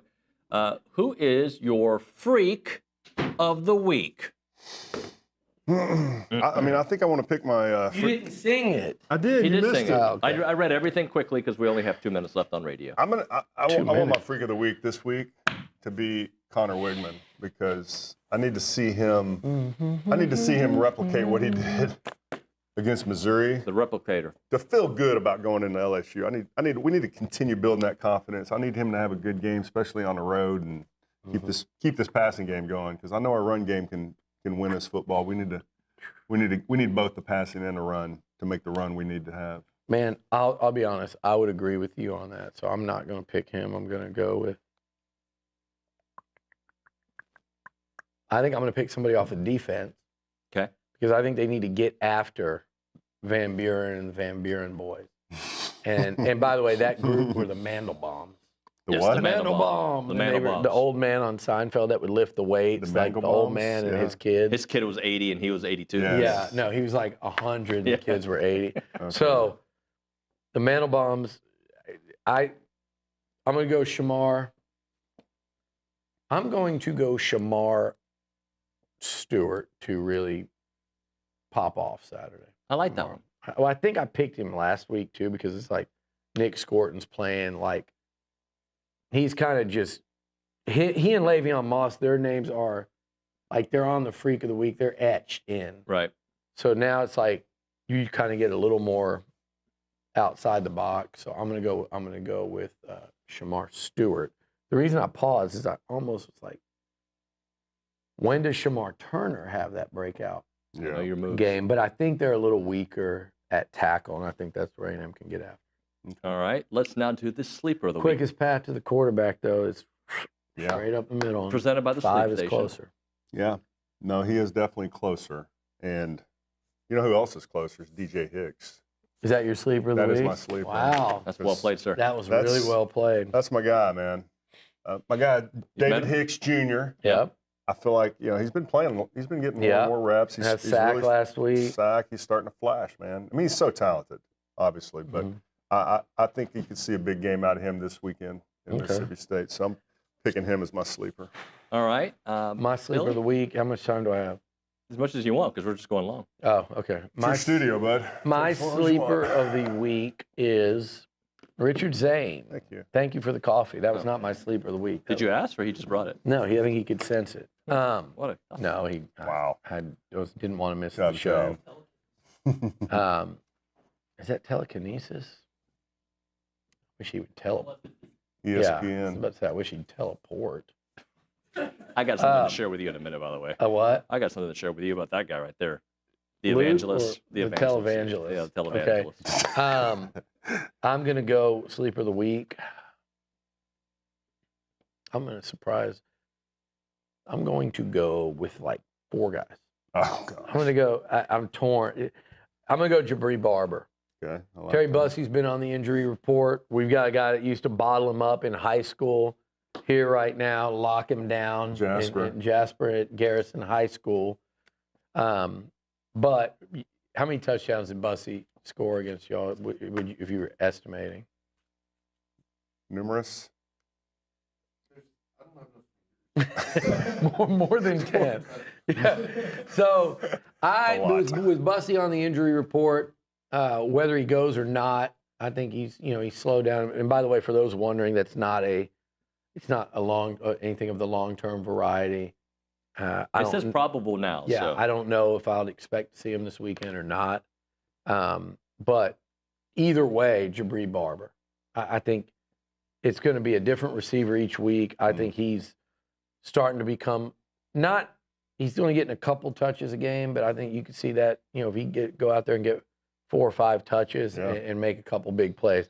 The other position that I'm going to pick as sleeper of the week for a little surprise, been a couple weeks since we've seen a lot in the passing game from the tight ends. I'm going with I'm putting the over-under at 3.5 catches of Trey Watson and Thor. Okay. Combined? Yeah. Okay. Yeah. There we go.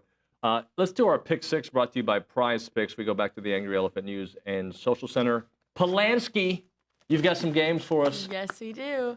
First game is number 6 Miami's traveling to Louisville. They're playing at L&N Federal Credit Union Stadium at 11 a.m. It will be on ABC, and Miami is favored by 4.5 points. I think I know where Billy's going on this one. Who are they playing? Louisville. Louisville. Oh, you do think? Miami You do think? at Louisville. Louisville, he got humiliated by Notre Dame. So I'm Lamalier. down on them. They got Lamalier. I'm down on them. But we're all down on Miami, right? They're not that good. How are they number 6? Because they got a Hail Mary overturn against lowly Virginia Tech. So ridiculous. And then they had a miracle comeback against Cal where targeting wasn't called at the end, or they lose. I'm going to go Louisville. I think Miami's run ends at some point. I don't think it ends this weekend, but I think if you're going to give me 4.5 points and they're the home team, I'm going to take it. Esteban? Yeah, I think I'm going to go Louisville also.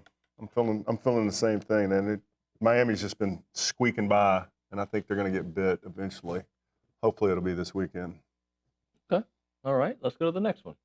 South Carolina is traveling to Oklahoma. It will be on SEC Network at Gaylord Family Oklahoma Memorial Stadium at 11:45 a.m. and Oklahoma is favored by 2.5 points. OU by 2.5 over South Carolina. Yeah. Are we sure about that? Yeah. Give me the Gamecocks. That's what I took. Give me those little birds, the feathered. They got the talons. They'll hit you. By the way, did you guys know? Are you aware of the fact that the platypus is venomous? I did not know that. I try not to get close to them typically, but yeah. Well, How unless are you've they been in venomous? Australia, I have no.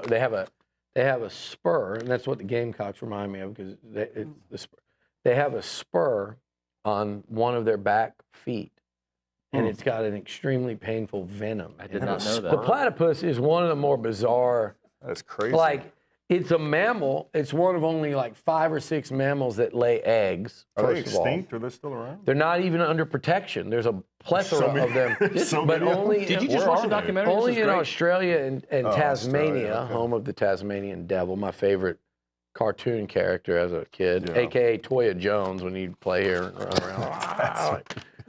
Sorry, Toya. I talked to him last night, so that's what he gets. 3 animals make up a platypus. So, 3 animals? So when they discovered the platypus, they thought it was a fake animal in the 1700s because it had a beak like a duck, it had webbed feet like an otter, and a tail like a beaver. And it's a Jeez. mammal that lays eggs. It lives in the land This is and straight. This is a on land ChatGPT. and in water. Did you write a paper on this or something? Probably in like 5th grade. This memory of yours is phenomenal. Sugar Mill I Elementary. could not explain a dog with the kind of description you just did, and I know dogs. This is fantastic stuff. Yeah. I wrote a I'm learning a poem. lot today. We had to do like a poem or something. We had to do a book on animals in like 5th Platalucci. grade. And one of my things was Platalucci. the owl. Every day and every night, the owl hunts. I forget what The I male used there. species is also one of the world's few venomous delight. mammals. I'm very impressed. So, what does the male species do? One of the male species is also one of the world's few venomous mammals. I'm telling you, dude. This is it's a fantastic Freak stuff. animal. Now, what I'm asking is, Okay. why is there not a college football team named the Platypus? But then, Is there not? Is There it might be. platypus or platypi? I bet you in Australia. A single. Is that the plural? It is platypi. Yeah. What's a Platypi. group? What's a group? Platypi. Okay. What's a group of The platypus? Tasmanian platypuses. Is that a It's thing? a real team. I'm just looking at a logo. I don't know. It says it right here. That's awesome. Could Probably be fake. Rugby team or something. Once you get Annapolis, Maryland, Santa Fe, New Mexico, King William School, what? And So there are platypus. There's not. I believe St. John's College. There's some crazy mascots out there. Oh, mascots. Yeah, I thought you were saying they were. St. John's College in the United States. Okay. The platypus. Let's move on, unfortunately, because I can go all day here. But here's my issue. A platypus, if they're not close to being endangered, which they're not, we got 1, 2, 3, we got 6 people in this room right now. I'll say it. How many of you guys have seen a platypus at a zoo in your lifetime? I have not. I have not. I don't know if I've ever seen one. Yeah. I've So seen pictures. why can't they get, if they're not endangered, they got endangered animals at the zoo. Yeah. Why can't you get, if they're that abundant that they're not a protected species, why can't you get them at? They're listed as vulnerable in Victoria, endangered in South Australia, where it's only found on Kangaroo Island off the coast. So they are kind of rare. They're rare. No, they're not. But not endangered. They're endangered in South Australia. Oh. Okay. See, you're like people on Twitter. You hear one word. They said endangered. Yeah. Shall we go to the next game? Sure. Wait, I didn't pick. Oh, we didn't pick that one. I picked South Carolina to blister that they are going to pound OU. Yeah, I got. I don't know what the score is going to say, but that D line is going to get after Hawkins. OU is going to have a hard time scoring points, and Sellers will have a big day. Yeah, I'm going OU also. OU it is. Okay. No, I didn't go OU. I said OU it is for him. I'm at South Carolina also. That's what I was about to say. I don't know what he was going to I said I did everything the opposite of picking OU. I picked South Carolina. No, I'm going South Carolina. What? Which one is it? No, I said I'm going South Carolina. I meant to say SC, not OU. Okay. Here we go. Fix that, Luke. All right, Pulaski. Number 7, Alabama is traveling to number 11, Tennessee. They are playing at 2:30 p.m. at Neyland Stadium on ABC. Alabama's favored by 3.5 points. It's the SEC championship elimination game right here, baby. Ooh. Go. What's the Why spread? do I keep picking What's first? the spread again? Because you're in first place. 3.5 points. Alabama is favored 3.5 points. I'm going Alabama. I am too. I just think Alabama's going to pull this off. I don't like the 3.5. That makes me a little nervous because I could certainly see a 3-point game here, but I think I got to go Alabama. Tennessee's offense has just been looking crazy last couple weeks. I'm going to go. I'm thinking about going. I'm trying to think. Tennessee at home, they're 50 times better than they are on the road. Mm-hmm. I don't like Nico right now. I think Jalen Milroe is going to go out there with something to prove. Yeah. And I think I'm going to go, It's tough, dude. It's tough. I think I'm going to go with, come back to me on that one. What? Really? Yeah. Come on. You're multitasking. Let's go to the next one then. We'll come back. Luke, that's your job, buddy. Okay, here we go. Number 8. Here's my pick. Here's my pick. I just don't think that Tennessee's got it this year. I just don't think they do. Here's why. This is why.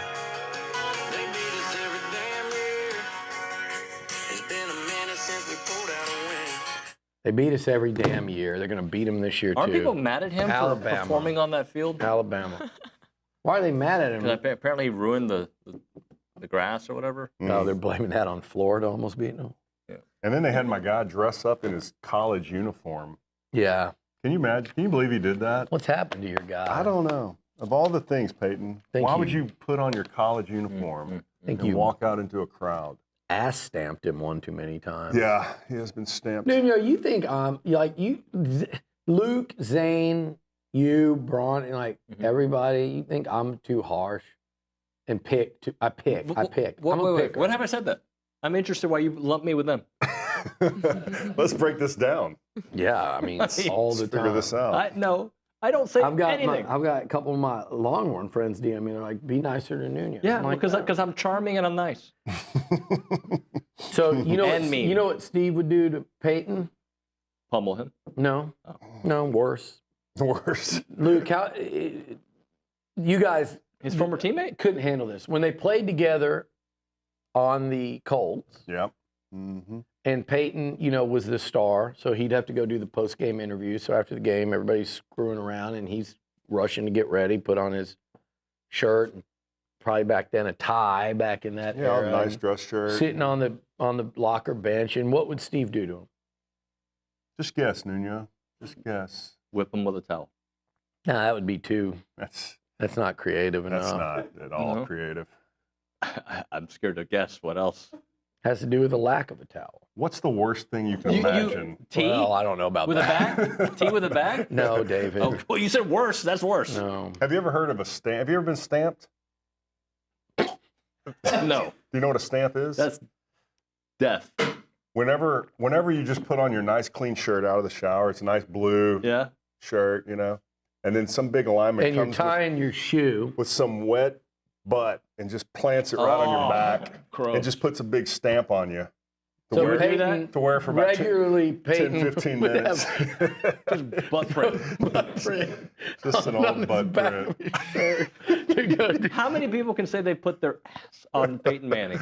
Oh, just me and Nuño, his why wife, do you have to? It's a funny story, dude. You don't have to break it down. Yeah, we don't need to go too deep. Say these wild comments. You're on about 3 already, Olin. Chill. What else did I say? The bag tea? This was young. We were in our young 20s back then, Nuño. Chill It's just out. like college humor. Yeah. You stamped him. Believe me, he loved it. He used to try to get me to go do other people. Be like, hey, go stamp that guy. Okay. He talked about it on Channel 13 News. They were like, what do you feel about coming back to Houston, facing one of your old teammates? Steve McKinney goes, well, I miss Steve, but I don't miss the stamp. But nobody knew what it was. Did that really happen, or is that? No, that's true. Yeah. Did Slovak do that? It might have been. Bobby Slow. All right, we go back to McKinley. Might have been before Slovak. Number In the 8. 1800s? Number 8, LSU is traveling to Arkansas. They're playing at 6 p.m. at Donald W. Reynolds Razorback Stadium on ESPN. LSU is favored by 3.5 points. I've been picking Arkansas all week. I picked them, I believe, earlier in this very show. Yeah, you can't change. Can't change. I think I'm going. If you're going to give me those points. You're going to give me Arkansas. I'm taking a risk here though, because I don't know how healthy Taylor Green is. He's going to go. When I'm going to make my pick, but I don't think LSU is that good. I don't think they're bad, but I don't think they're that good. I think they should be 3-3. Like the product they've put on the field is worthy of 3-3. Mm-hmm. They got a very helpful. Isn't that everybody really? No, it's not, David. We just talked about Miami. It's not. Okay. Miami, it is. But does that make Miami and LSU make everybody? I feel like a lot of teams from 6 on. Yes, you're wrong. Okay. Here's why. Because on the surface, you'd say A&M. Well, they could have lost that Arkansas game. They could have lost Bowling Green. That's normal football, where one team wins the fourth quarter, one team makes the plays, one team doesn't. Ole Miss should have ended that game by halftime. That was coaching malpractice by Kiffin. That was a set of disastrous mistakes by Ole Miss. You watch that game and you go, Ole Miss would beat them 8 out of 10. Mm-hmm. South Carolina, it was an officiating call. They picked off the pass, ran it back 100-plus yards for a touchdown. They called it BS behind the play block against Nussmeier, wiped it out. They went back there. They either turned it over or punted. LSU went and scored. That would have put them up 10 or 13 with only, I don't know if it's 4 or 5 minutes left. So, yeah, LSU should be 3-3. Miami should be 3-3. A lot of teams could be 3-3. Right. See the difference in what I'm saying? And that's why I'm going to pick LSU. What? For my pick in this instance, I'm confused. I'm going to go with LSU because I'm afraid that Taylon Green is hurt, will not be mobile. And if he's not mobile, then they have no chance. And if it's that backup, they have no chance. If Taylon Green is 100%, Arkansas is going to beat them straight up. But I don't know that. I'm going to play it safe on the Pick'em contest. Well, I'm going to pick LSU also, and I agree with Billy. I mean, I think that Arkansas could definitely win that game, but I want LSU to win because I want them coming into Kyle Field next week. Oh, yeah. Top 10 team. Heck yeah. So I'm going to pick LSU. Let's get it. All right. More of a hard pick. Number 5, Georgia is traveling to number 1, Texas. They are playing at DKR Texas Memorial Stadium at 6:30 p.m. It will be on ABC, and Texas is favored by 3.5 points. You want to go first, Billy, or you want me to? I like Texas to cover and beat Georgia in this one and cover. I'm almost tempted to take Georgia because of the 3.5 and say Texas wins a field goal game. I am so convinced that Texas is going to win. I just think it's. I just think they've through 6 games this year, and I know they haven't played anybody, and I know they haven't been tested by an offense. You know, Georgia had 7 points in the first half against Bama or whatever it was. Georgia scored 13 total against Kentucky. They were at 6 until the closing minutes of that game. I do think Georgia may have found something with this passing game. I've watched the Bulldogs and I've watched the Longhorns. And with the exception of that game against Clemson, Georgia has not impressed me enough to say they're going to go into Austin in the biggest game that place has had. They had that in the Bama game. I would say this is even bigger now that they're number 1 and they are in the SEC. The biggest game they've had there since like prime Mac Brown era. Mm-hmm. And I just haven't seen enough from Georgia. And this is not me saying they're not good. But I have not seen enough of them. They are not what they were. They don't run the ball and hit you in the face with the running game. I don't trust Beck over 4 quarters to just carry a team with his arm. And their defense has had some real issues. Mm-hmm. So I'm 1,000% going Texas in this one. Unfortunately, I went Georgia. I would love nothing more than to see Georgia pull this thing off, and then Texas go like lose in Fayetteville or something. Well, but I think Texas wins. You went Georgia. I went Georgia. Billy, you know what? I can't disagree with one thing you just said. Honestly, I agree wholeheartedly that Texas could and should probably win this game. But you know what else I know? I know that Georgia has a lot of talent. A lot of pride. A lot of pride. And I know that their backs are against the wall. And I know they know that if they don't go in there and beat Texas in Austin, their season's done. Yeah. They got such a stretch coming up that this, for them, is a must win. Now, has Texas, if they were to lose this game, are they done? No, it's not a must win for them. Do they want to win? Obviously. But have they been tested? No. They have not played a single offense with a pulse this whole season. And I don't think they've played any great defenses either. They shouldn't have even played a ranked team at this point. The fact Michigan's still in there is a joke. So that's why, in my mind, I think pride is going to take over. I think Texas is believing that they're better than they are. I think they're a good team, but I think in their minds they think they're better than they really are. I think Georgia's going to come down there with the right mindset, and I think they're going to leave Austin with the victory. Does Michael Williams play? How does Michael Williams play? How effective is he? Because he's a game changer. Yep. Potential number 1 overall pick.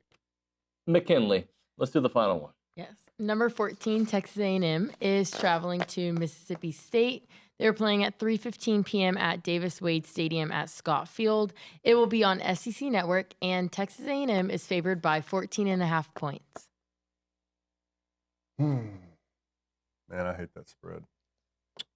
I go A&M to win by 11. I like A&M in that one, 31-20 or 34-23. Mississippi State covering at home, 14.5 on the road in the SEC against anybody is a lot. There's enough evidence to make you think that Mississippi State is getting better. It's tough evidence to sift through when you go, well, Georgia was up 31-7 or whatever, and Texas, they were. It was a close game, but they were never trailed. It was always, but it's a tough thing to go, oh yeah, they're getting better, but it sure looks and feels like it. Combine all those things, yeah, I like A&M in that 34-20, 31-20 range, and therefore a slight non-cover. Yeah, I don't need to go into that much detail, but I think I'm You're gonna just saying, yeah, you're right. I agree. I'd take Mississippi State to cover. I think A&M wins, but I don't think we hit the 14. And I would love if A&M gets a 2-score win, whether that's 10 or 13 or 24, whatever. We just need to win. I'll be really fired up because that'll be 3 out of 4 SEC games where the Aggies have won by double figures. Mm-hmm. And if they can pull that off, man, you talk about arrow pointing up still. Give me the win, baby. That's kind of what I hope we walk away feeling. There's Gunther. No. That's not it's not Gunther. That's Hunter. Gunther, no, Gunther. We might need another. Yeah, we're live. We might need another chair. Say what I was going to say. We might need another chair for the actual Gunther. That's Is he coming? Hunter. Yeah, he's coming still. Okay. He's messing with Midnight. you. He's giving you the biz. What's up, man? You've never heard me call Hunter Gunther? No, I don't think anybody. There's so many things I want to say right now. You have a mic on? Oh, you do. I was going to give you mine. I show up ready to play. You do. How you feeling before you start breathing? I'm way better. Okay. Way better. Be careful. Have you heard of this thing? Wow, what is it called? It's this thing that like cleans out your sinuses. Navage. Bro. Neti pot. No. Neti pot. Navage. It's money, dude. You like that? Oh, See, that's how I heard. That's how people get like bacteria up in Yeah. their You can brain. die. Yeah. You can get well, brain. I mean, I've got a lot of bacteria in my brain already, so it's just cleaning it out, getting it out of there. Liucci would never. Never. Just Google that. Oh, wait. Well, the question is, you've been perpetually sick since 19. Are you better? I thought you were saying 1997. Well, I mean, same difference. All right, Nuño, let's talk to Hunter because he's only. You want me to do it? He's only I've only got an 6 hour minutes. and 20 minutes late. This is not true. I'm not an hour and 20 minutes late. I told you it was going to be 11. I couldn't get in. Some guy in a black Tesla had taken up all the spaces. Elon over here. Elon Jr. Steve would make fun of Seth for driving that electric truck, and Oh now my you've God, got he one. would be unmerciful. You environmental McKinneys. The environmental Save the McKinneys. world 1 mile at a time. 1 mile at a I time. was kind of looking forward to prepping for Gunther Cunningham. I knew you. So for those of you listening, I said Gunther's coming in. Just think I call among the names, one of them just Gunther. And because first of all, he looks like Gunther, doesn't he? I am a Could Gunther. be like a I'm good good with German, Gunther. Yeah. but that's a German name, right? Gunther. You got to do Gunther. the two dots. Yeah, you got to do 2 dots. But I said Gunther's coming in, and Nuño goes, Gunther Cunningham? And just to make a quip, and I go, what? How'd you guess that? Yeah. Serious? I go, yeah. How do you know? Like it's a real person. I go, Elko. It is a real person. Yeah. Is Gunther Cunningham? He was the coach of the Kansas City Chiefs. Yeah. I'll be the damned. D coordinator, right? Yeah. And the head coach. Oh, my Lord. I remember Gunther. Yeah. Yes. Really old man. Old man. Yeah, wore glasses. Looks like he Old man had breath. definite Damn, old I man can't breath believe for it. sure. Is he alive, Lots by the of way? coffee No, breath. he died. He did die. He did. Oh, I man. searched it up and I was like, On top of that, he died. Nuño didn't catch that No. in his And I research. read his way, but then Richard comes in and he goes, "Hey, do we need to put a post up for Gunther Cunningham?" And I go, "I don't know. You done never it. know with Billy That if would've it been is it great. real or not. You never know." Oh my goodness. Well, I can't believe I forgot Gunther. Well, Gunther Cunningham, Thoughts on and top prayers. of that, at least we got that right because the last time Hunter was in here, he killed off Dick Vermeil. I did kill him. He said the great Dick Vermeil. I said he was deceased the late and he's great, still alive. he Now, goes, yes, the late great Dick Vermeil, rest in peace. And then In it's like, fairness, McKinney, he did come watch film of me 500 years ago, and he was like 97. Yes. So he's outdone Methuselah. He's perpetually old. Yeah, he's petrified, but he's alive. He won a Super Bowl He's like this Jimmy century, Carter. right? Yeah, he's like Jimmy Carter. Him and Jimmy are hanging out in some old folks' home, just they're crushing it right putting now. in their votes for Oh man. No, that was 99. No, it was, when did he win the Super Bowl? 99. 99. Yeah, sorry I killed you off, Dick. I apologize. So you want me to? Gunther Cunningham is not coming in. He's We got can notes, proceed. so I'm curious where you want to start. No, I'm here to just chat with these 2 idiots. But we're ready. So we've been Wait. going.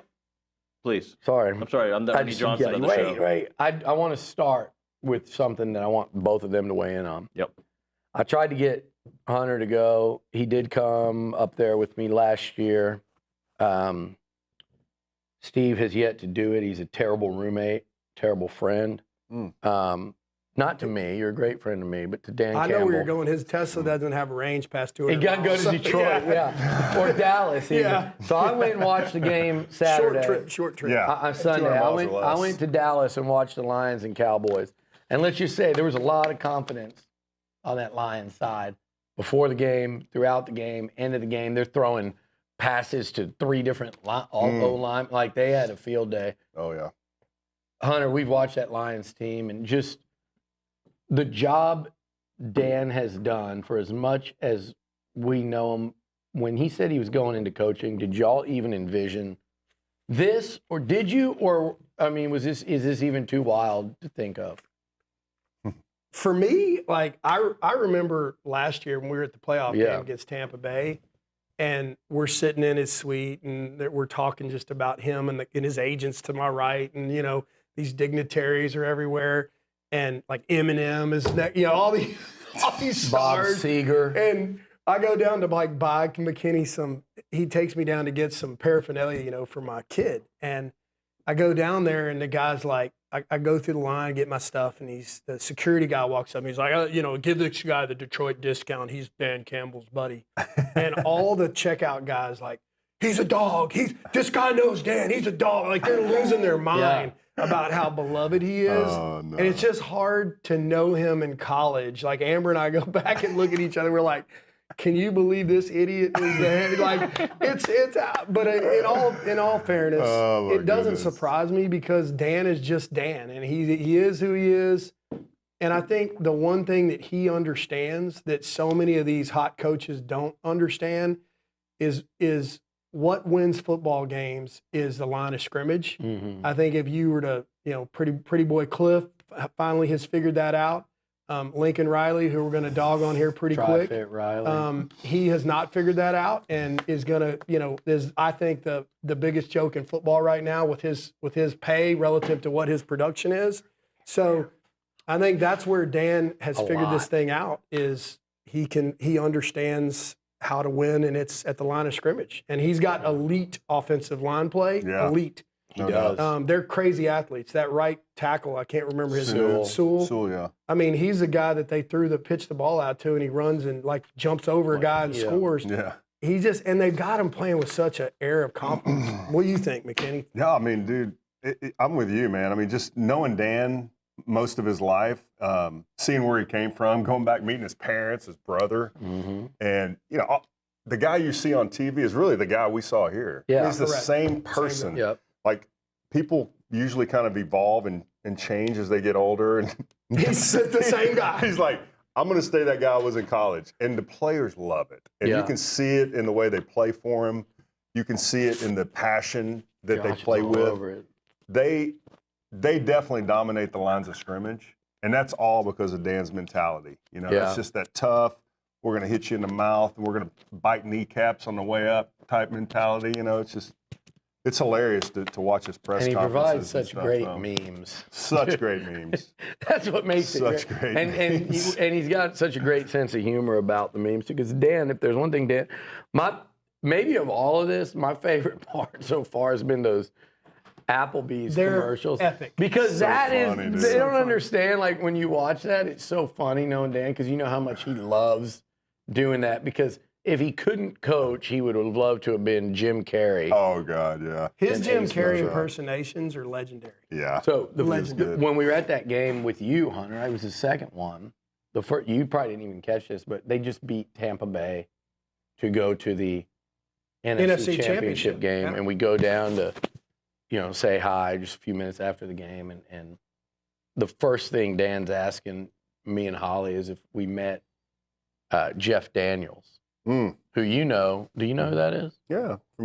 Of course, the actor. Dumb and Dumber. Yeah, Dumb and Dumber. Oh, all right. I didn't know you'd even. He probably has never watched. Yes, I've watched. No, Dumb and Dumber I haven't watched, but I've watched Jeff Daniels in movies. One of the greatest. Never watched Dumb and Dumber. Nah, I don't watch Jim Carrey. I'm out on Jim Carrey. Don't ever tell me that you like to laugh. I love to laugh. It doesn't appear that way. I'm best friends with Shane Gillis, and I don't like to laugh. I don't like Jim Carrey movies. I just You didn't don't. even. Shane Gillis came in here. You peed your pants. Not like Jim I Carrey. did. There was actual urine. There was. What? Wow.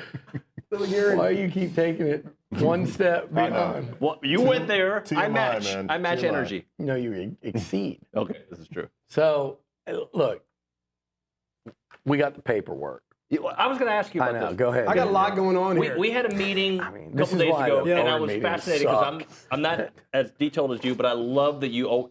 Was this you back in college? Yeah, when you're not very talented, you got to outwork people. Yeah, that's what happened to me too. That was him in football in college. That was not him in school. Yeah, right. Yeah, who you lied to, dude?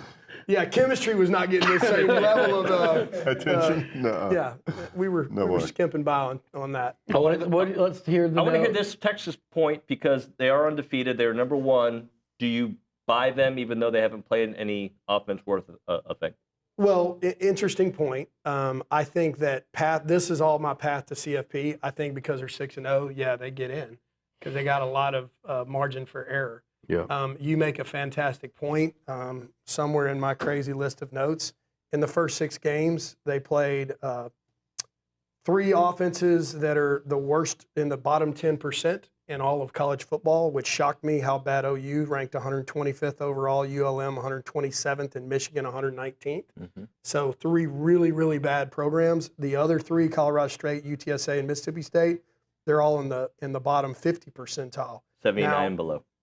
You got it. Now, as you look at the next 6 games, they don't have that same luxury, right? They actually are going to get tested number 8, number 28, number 55, and number 59. So next 6 games, you've got some elite programs, and I think one that people really look past, and it doesn't shock me. Give me top 10 offense, total offense, almost 500 yards a game. SEC. Who would you pick that you're probably not going to pick?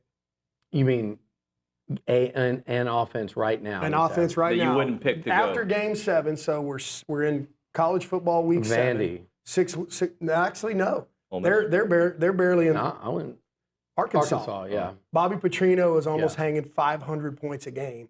So they're a team. Yards. Sorry, what'd I say? Points? I'm still trying. I'm going between soccer and whatever. I knew what you meant, Hunter. Thank you for not being Novacide, the great whiteout. We call it the grand corrector, and I became the grand corrector. You become hanging out with Zane. Zane's the grand corrector, but I just grand correct you. But so I think you asked the question. I think it really comes down to this week will be interesting. Georgia's a pretty prolific offense, and I think they've got some tough challenges ahead, and we'll see. I mean, prove it, but I do think they have a very they're to me a shoe-in for CFP, them in Oregon, because they can lose 2 games. They can lose 2 games. Yeah, you're going to have a lot. They're not going to lose 3. You're going to have a lot of 10-2 teams, McKinney, that are going to be right there in the hunt. What happens if they lose to Georgia, lose to Petrino and Arkansas? Then it's a problem. Beat the Aggies at Kyle Field, and then lose to A&M in the SEC title game. Are they in with 3 losses? Oh, I think they're out with 3. I think they're out with 3. Yeah, but I actually would think a more likely path would them be coming in here undefeated with 1 loss and A&M knocking them off at Kyle and them having the rematch. I got a question for you two boys. So Army-Navy, West Point's 6-0, Navy's 5-0. If you look at their schedule, it's interesting because they don't play each other until after the CFP is announced. So their 12th game is after the CFP. And if you look at both of them, which is weird. Yeah. Well, they may have to wait then. Here's what's weird. They both play Notre Dame. So when you look at the remaining part of their schedule, they don't play each other until after CFP's been announced. And I think, if they play Notre Dame close, or if for some way we're able to beat them, and they're now a 10-1 or 11-0 team, don't you think they deserve a shot at the CFP? Oh, absolutely. I mean, I don't know how the CFP would handle a situation like that, if they would actually wait to announce a week later or not. But they wouldn't. That's what's weird. They're going to have to. They're going to have to. I mean, I don't know how you wouldn't if they're undefeated. I mean, you can't. How do you keep an undefeated FBS team out of the top 12? You can't. Yeah, because I mean, what if you picked Navy, and then Army beat them to stay undefeated, and beat them and was undefeated, and you picked an 11, now an 11-1 Navy? That's a weird one. Terrible situation. Yeah. Well, so I got a funny beats Jack them, Needham story. So the quarterback for West Point. I am at a soccer match. Football 2 days ago, and I'm having dinner with a bunch of folks from the Panhandle. And Coach Needham begins to reminisce about a guy that was his coach down at Buddy Comer, his O-line, D-line coach, bear with me, at Stratford, the Stratford Elks in the Panhandle. Buddy Comer had a daughter named Christy Comer. Christy Comer married about the head coach at, what is this small town? Abernathy, named Daryl Daly. The head coach or the starting quarterback for West Point is a kid from Abernathy, and his dad or his biological mother is the daughter of the O-line D-line coach for Coach Needham. So that's a long tree to follow. Yes, but it is. This kid is insane. Bryson Daly. Yeah. 6 foot 221, and listen to this, my man McKinney. In high school, 2,175 yards rushing, 39 TDs, 1,400 yards passing, 18 TDs. He had 78 tackles, 10 TFLs, a pick, kickoff return for a touchdown, and he was a elite discus thrower. Yeah. He is athlete. currently ranked in he's in the top 10. I think he's number 8 in total rushing, averaging almost 7 yards a carry, 14 TDs, 738 yards. Dang, this is the Army quarterback. Army quarterback. And Nuño was a big Menudo guy. I was not a big Menudo guy. Ricky Martin also. His resume reads, thoroughly watch Menudo every Saturday. How do we go from this to Menudo? Billy. You've walked out of your element in here. You're out of your element. I'm in a new place. You're in Seth's chair. Now it's just shenanigans. He's in the walrus chair, man. Well, can we get this guy out of the portal and have him be a jack of all trades? Hey, we should look at it. The kid's a beast. He sounds like that. What was the court? Taysom Hill? Taysom Hill from BYU. Reminds me of one of those type of guys. He's exactly like that. And he's like, I think he's almost he's 221. He's 6 foot 221. Yeah. But kind of an odd mix. Played both sides of the ball. There's a lot of guys. I was looking at. Sounds like Vandy's next quarterback. If we're being right. Yeah, no kidding. Except Pavier's like. Him. Does anyone from Army or Navy ever hit the transfer portal? Is that a thing? I don't think that would be a hell of a question. Does that even happen? It has Has happened. it really? A transfer from Army Navy? They just don't take transfers.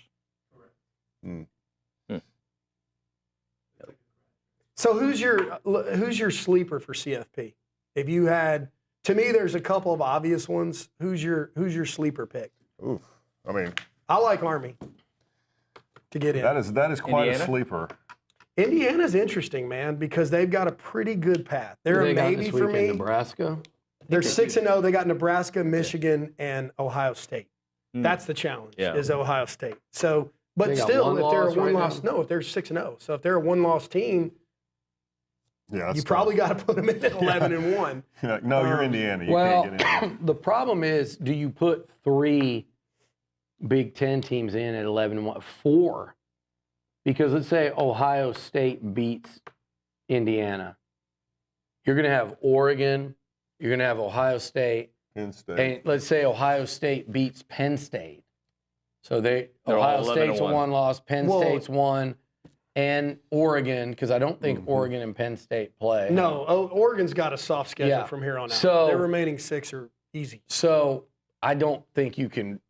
That would be wild to leave off an 11-1 Power 4 team, but man, I just don't see how you would. We got to look at the wins at that point. Yeah, who is Indiana beaten? Right. And that won't be very impressive. Beating a bunch of unranked teams, that's you have a good record, but yeah, if we're going to put the best teams in the college football playoff, you got to look at the quality of wins. You have to.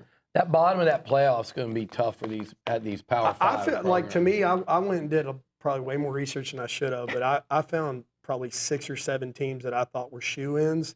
And then from here on out, like taking Ole Miss, they're 2-loss team. Yeah. But when you look at what's remaining, would you want to play those guys right now? No. And I wouldn't care. If they're 10-2 at the end of the year and they have the 2 losses they have, are they considered to be in the mix? I think the answer is yes. To get 10-2, they have to beat Georgia, though. They do. And which is going to eliminate, if Georgia loses to Texas, it's going to eliminate one of them. The Alabama-Georgia path to get there is rough. Bama, Georgia, Ole Miss, Tennessee. Really rough. And I think Tennessee's deal ends this weekend. I think Tennessee's done. But if it doesn't, then Bama's all pretty much done, even though it's only 2. I just look, Bama still has to play LSU. They have to play Missouri next week. Yeah, even games like that because they got Tennessee tomorrow. Then they got in Knoxville. They got Mizzou. They got LSU in Baton Rouge. Yeah, which by the way, I mean, maybe we go to that one. It's a bye week. Done. I'll go. That's November 9th. Yep. It's either there or Jackson Hole. Yep. Maybe we go. Let's go.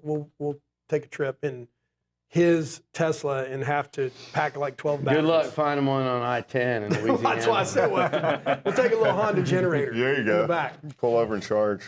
The SEC is going to, they're going to eat their own, but Ole Miss, to me, there's something going on, and I think Kiffin's going to lose that team. I think those guys are front runners. I think Jackson Dart is a really good player. I think he's front runner. I think that whole program is built on being front runners. I think they lost a lot of the physicality that made them.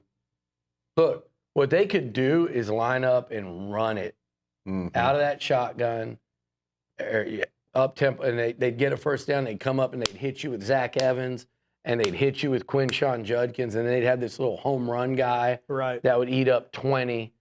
And their O-line had finally gotten good. Their O-line's trash. They don't have – Parrish is on like his third school. He wasn't very good even at Miami. The only thing that they're saving Grace Lucci is they can stop the run. They can. They're number one in Nolan's rush defense, good. giving up 66 yards a game. Yep, and Walter Nolan's playing good. And Nolan is playing good, as sick as it makes me to say that. Yeah. In SEC play, their offense is averaging like 24.5 points a game. Which for them. That's low for them. That's very low.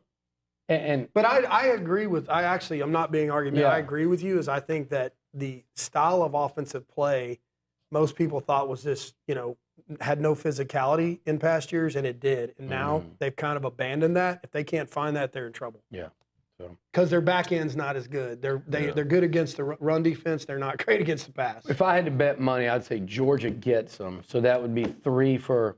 They're done. 3 for them. They're done. Yeah, I think Tennessee loses their. They're done. They're I think, done after this weekend, even though they only agree. have 1 right now. But they'll be done. Tennessee's still going to lose. I mean, they got games too still. They're just too sketch. They're like USC, just sketch. The coach that I think is getting too much hype or not enough criticism is Heupel, because I like him and I'm like, oh yeah, he gets it. They got NIL cooking there. The fans are, but if you really look, they were 7-6 in year 1. In year 2, they had that breakthrough with Hendon Hooker, and they beat Bama, and it was like, man, it's on in Knoxville. They're back. Last year, what did they lose? 4 games? We watched. They lost to Missouri 38-7, 38-3. And then this year, if they lose another 4, I think you if you're being fair in the SEC media, you look at Josh Heupel and go, is he that good? Yeah. And I think you start to question it. Coaches that are interesting is you got Napier up here. He's Yeah, he's done. really sad what happened to Mertz, because I think they would have won that game. But I he's agree with you. You got Brent Venables, who I think is soaring up that list. I know you want to talk about OU. Let's do that next. They're brutal. And then you've on got, offense. Brutal. and I think quietly, you got Heupel, not to get fired, but I mean, where he's about to start getting on the radar, people going like, so how good really are you? Right. The rest of their schedule, just because you said 4 losses, right? Bama this weekend, which I think they lose. They host Kentucky. That's another potential. Potential loss. Mississippi State at home, they should win. And Vandy. Georgia and Vandy. Tennessee plays Georgia And, too, yeah. hey, who wants to play Vandy right now? Right? Like, you sit here and say all you want about Vandy. They out-physical Bama. That was not a fluke. You're right. They out-physicaled them. They out-coached them. They out-schemed them. How about you? And then they turned around and did it the next week in Kentucky. Yeah. When's the last time, that McKinney, was that you've seen Never. receivers from Bama getting lit up and laying on the ground, pity party? Like, that never happened under Never. Saban. No And way. I don't know. This is what I've been told by several coaches, is just the physicality of the Bama practice has gone back to cool Sumlin days, where it's, we're going to beat them because we look good, and they've lost a lot of physicality. They're not playing good. No, and by the Bama's way, susceptible. it looks very different. You take Jaden Milroe out of that recipe, and they got big problems. Oh yeah, Real big problems. and DeBoer could just rocket ship up that list again. Not the with Heupel. I'm saying not the getting fired list, but where the fans are like, we don't like you. What are you doing?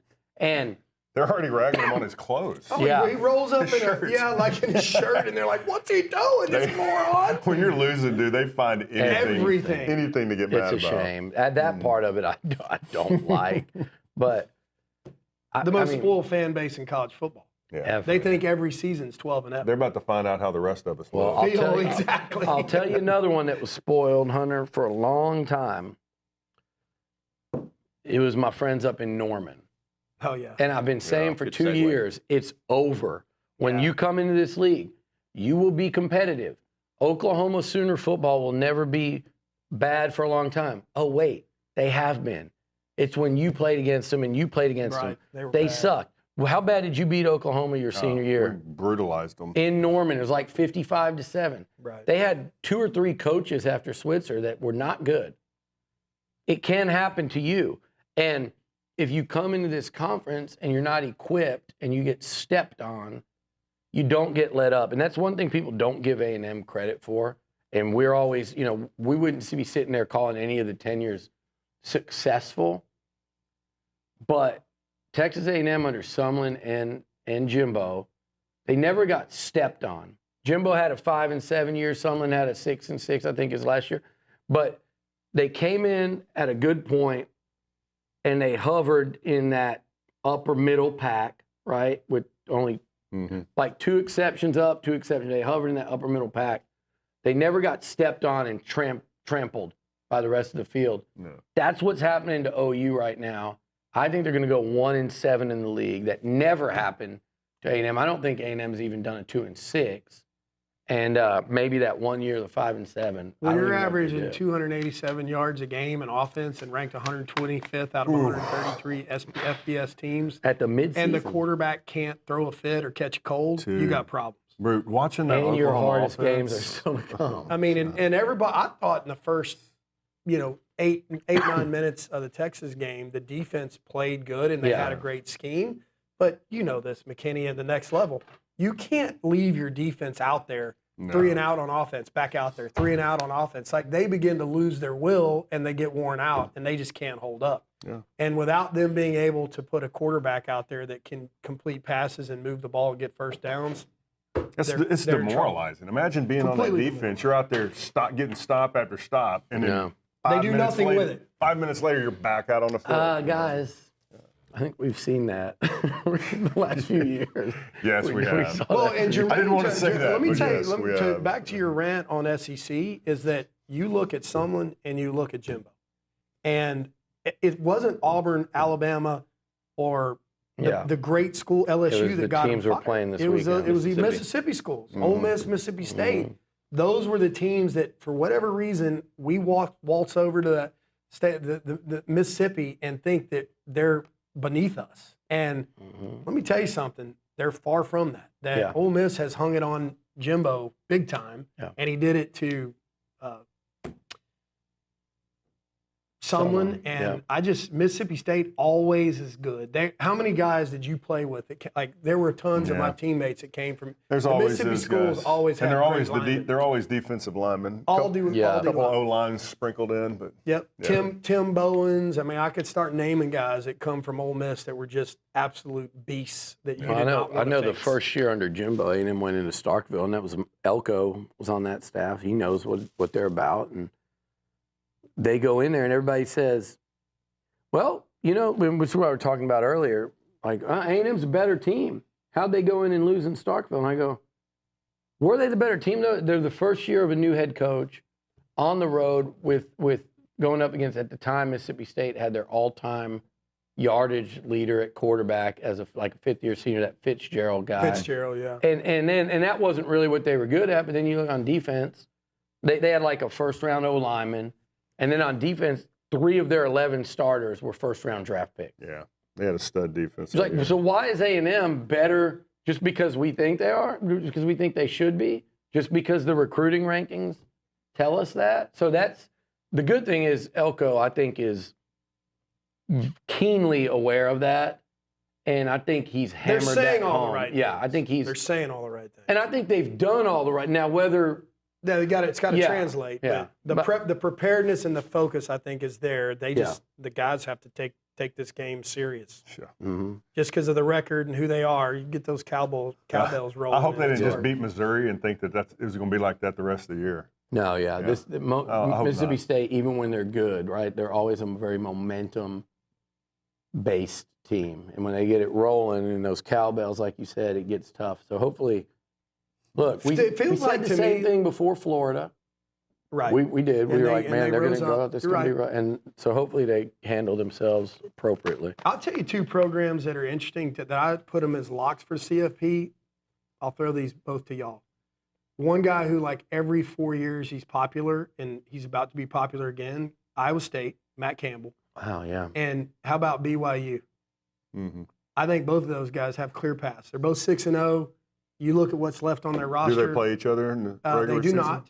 And they have a pretty soft schedule from here on And out. BYU pummeled K-State, right? Am I wrong about that? Yeah, they did. I was going to say, K-State, to me, is the other one in there.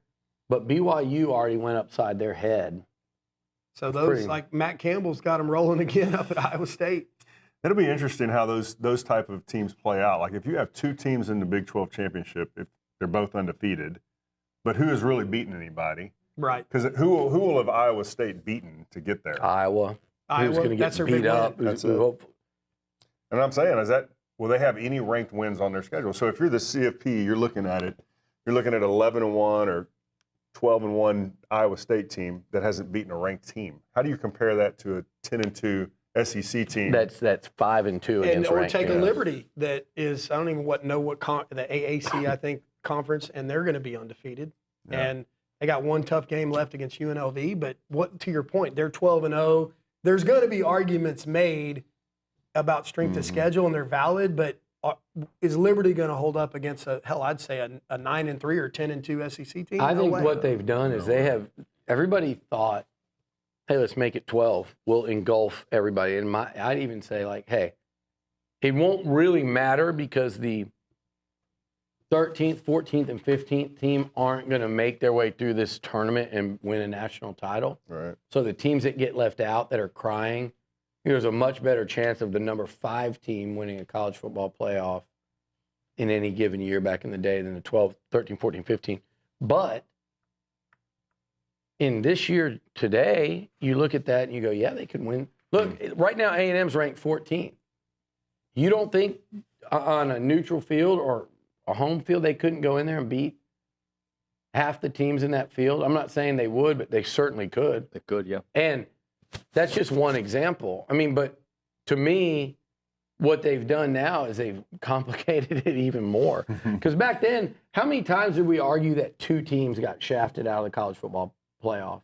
Well, it's usually like 1. Usually 1. Maybe 2. Like you're saying, there might be 4 or 5 teams that feel like they got the argument shafted that we used to have with the old AD was like, really, if you took 4, it went 2 or 3 of those 4 were pretty good. Mm-hmm. One of them was suspect, and then you got below it, and it dropped precipitously, right? Yeah. So I feel like when you're taking 12, there's going to be some in there that don't belong. Oh, yeah. Right? No doubt. For sure. But has there ever been, think about the last 5-6 years, has there ever been a year where you can look at this field and go, that team, nobody's going to beat them? These 2 teams are in a total different stratosphere. Yeah.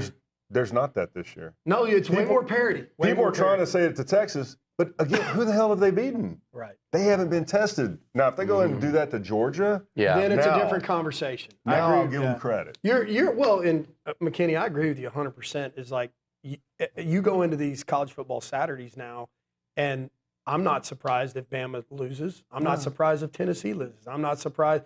Although Georgia, Vanderbilt did surprise us. They surprising. did. But your point is well taken. Is like there's a lot of parity in the league right now. And I was reading an article on the way over here. Shouldn't have been driving and reading, but they were talking about how Indiana has rebuilt their program, and they are having great quarterback play. They went and got some key positions filled in the offseason, and here they are 6-0 with a chance to be considered for the CFP, and they're a legit team. But there's a lot of parity, and I think a lot more closeness now than what we've seen in past years. Yeah. Kurt Signetti, he's doing a great job. Nuño's got to go. Boise State, let's talk about them real quick. 5-1. Ashton Genty. 9.9 a carry. Good. So good, man. Gonna hit. And this one, you know where he went to high school? No. Frisco. What high school? Don't know. Lone Star. Okay. So is that in Dallas or Frisco? Frisco. Yeah. And what I love about the kid, and it just shows you how many misses. I thought this was interesting. Quick fun fact. Somebody Not came, as fun as the ESPN. platypus, but was go fun. ahead. Not as fun. Nothing's as fun. Did you know that the platypus is a venomous mammal that lays eggs? I knew he laid eggs. I knew it was a mammal. I did not know it was venomous. We learned this today. Okay, we'll talk How about do it. you We'll talk inject? How does a platypus inject spur venom? on the back foot. I was blown away Is this also. something you brought to the table? Jasper. Billy gave us a whole sermon. So anyway, on it. yeah, we don't want to keep going. Wow. Go You back see to how Ashton hard it Genty. is to stay focused on Ashton Genty. I don't know what the hell I was going to say. You're talking about Ashton You totally Genty. blew me up with the platypus. You're talking I'm worried about about getting barbed. and dying. Evaluations and recruiting. So I was looking this kid up, and it's like, how did all these schools miss? Well, number one, he was a 3-star, and ranked by ESPN. He was a 4-star by 247.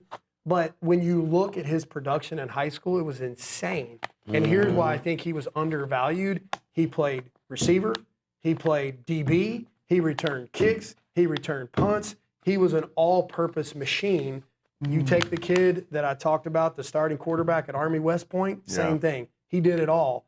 And I think a message to some of these coaches is dig a little deeper and find these guys that are highly productive that play in multiple sports and don't just do one. But the like kid is a Terry freak. Bussey, like Dalton Brooks. The two Bs, Bussey and Brooks, right? All-purpose guys that can do a lot of different things. So I think if you look at Boise State, they've got a clear path, and their one loss is going to be to Oregon by 2 points. Yeah. So if they go 11-1, which is likely, That's a different and they have a 11-1. kid that's probably going to have had 2,000 yards rushing. I forget where he is in touchdowns. It's insane. 17 touchdowns through the first 6 games. Wow. They're a team that you got to go, man, what's happening over there in Boise, baby? I mean, that's gonna be your group of 5 representative right there. If that 100%. happens. I don't see any other group of 5 team getting ranked higher than them, and certainly not getting ranked inside the top 10. Top 10. outside of Boise State. So Good All times. right, what else? Keep going. Lunch. Give us. We've already talked about it. Give us your assessment for Saturday in 2 games in particular. Give me the 1 second rundown on who do you think wins in Knoxville, Bama, Tennessee. I think Bama. Okay, we did too. I don't trust Tennessee right now. Me either. Their offense. Quarterback's an elite athlete, but just he's kind of reminding me of the kid that went to Florida State. I can't pronounce either of their names. I know they have lots of vowels. DJU? Uiagalelei? Uiagalelei, and what's the guy at Tennessee?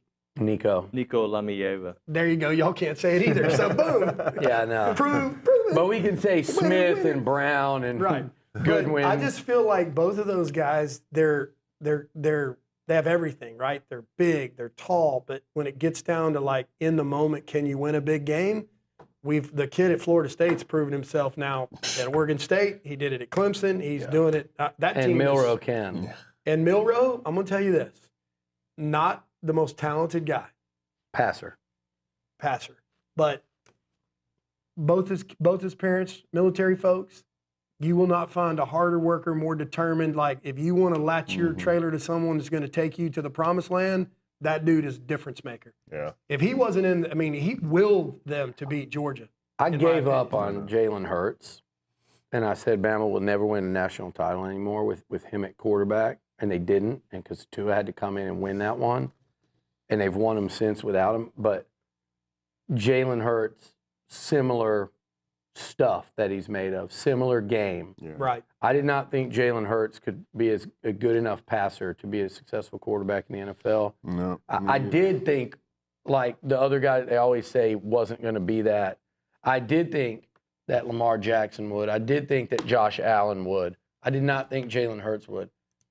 Jalen Milrow's a better passer at Alabama, in my opinion, than Hurts was. Oh, yeah. I agree. Sure. I'm going to throw something out at you two Texas football savants, is that ESPN came out with a through midseason, top 25 best college players.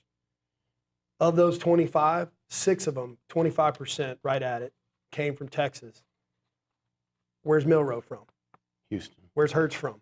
Houston. And when you look at Ashton Genty, Cam Ward, Kelvin Banks, Houston. Nick Scorton, Shedeur Sanders, and Jalen Milrow, those are the 6. All those guys within 3-hour drive of College Station, Texas. Yeah. The sad thing is a lot of them aren't playing in Texas, right? Yeah. We got to do a better job of keeping the talent here. but lots of talent out there. I had no idea Cam Ward was right down the road. Yeah. Oh, it's famously, Daryl Dickey wanted City. to take him. Yeah. Dickey. No, but I Bay mean, City, Brazos Wood area. Near Bay City. Yeah. That's pretty impressive. We were talking about it earlier, though, too. Texas high school. No, what's my guy? Okay, I'll start with the one I do. Nick Scorton, Bryan High, no Texas, no A&M, no Bama, no LSU, Purdue. Armaj Reed Adams, Dallas High School, had DeSoto, thank you, Dallas area high school. The Grand Corrector's going right through the door. No, I was going to say it's coming through the sound booth. He's like, I like that. Wrong high school. But I was going to say, I was torn between DeSoto and Duncanville, but DeSoto had to go to Kansas, okay? Cassius Howell, good player for A&M right now, played in the MAC. Jabri Barber, Troy, La Tech for Cyrus Allen. I want to hear McKinney. A million of them. And so my point is, exciting to see what they're doing with guys when they get them the second time around. Agreed. All right, big O lineman.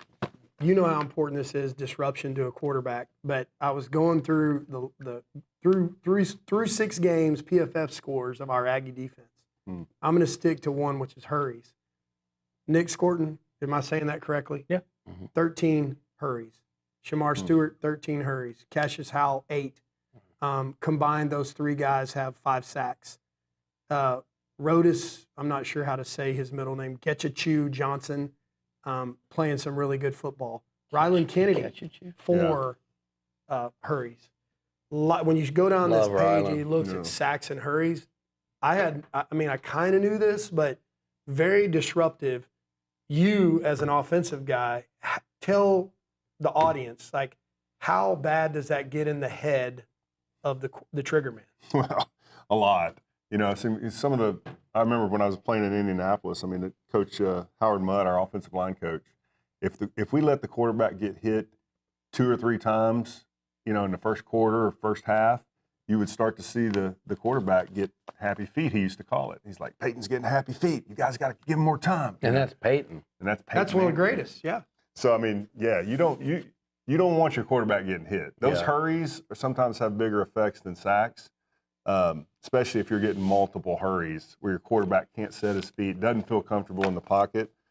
It doesn't matter how good the quarterback is. You get hit enough times, you stop watching down the field as much as you're starting to kind of look around and go, am I about to get hit?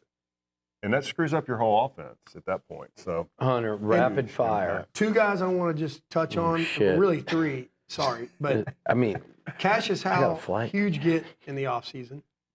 Scored huge get in the offseason. This Rodis Johnson kid, huge get in the offseason.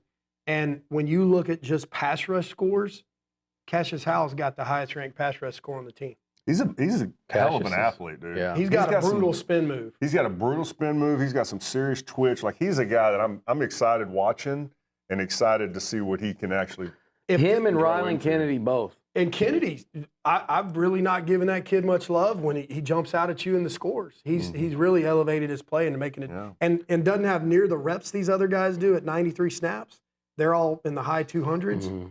You're going to see him getting on the field more. Yeah. So we got pass rush, which A&M hadn't had in a long time. We're looking at 11 and 4 and 5, the big names, and Regis, and he mentioned DJ Hicks starting to come on, but I think there's going to be a game where we're like, A&M's going to get a lot of pressure. Watch out for Nick Scorton. Watch out for Shamar Stewart. And it's going to be like Cassius Howell with a couple of sacks, and maybe Rylan Kennedy 1, or Cassius gets 2, Rodis Johnson gets 1, and Hicks gets 1. And you're like, they had 5 sacks. Who'd they come from? Well, it's from everybody else. Right. Those guys are going to have those kind of games. And the guy that's been pretty quiet, Luch, that we haven't mentioned, maybe y'all did earlier, is Shamar Turner. Yeah. Because inside guy, but he's got 10 quarterback hurries.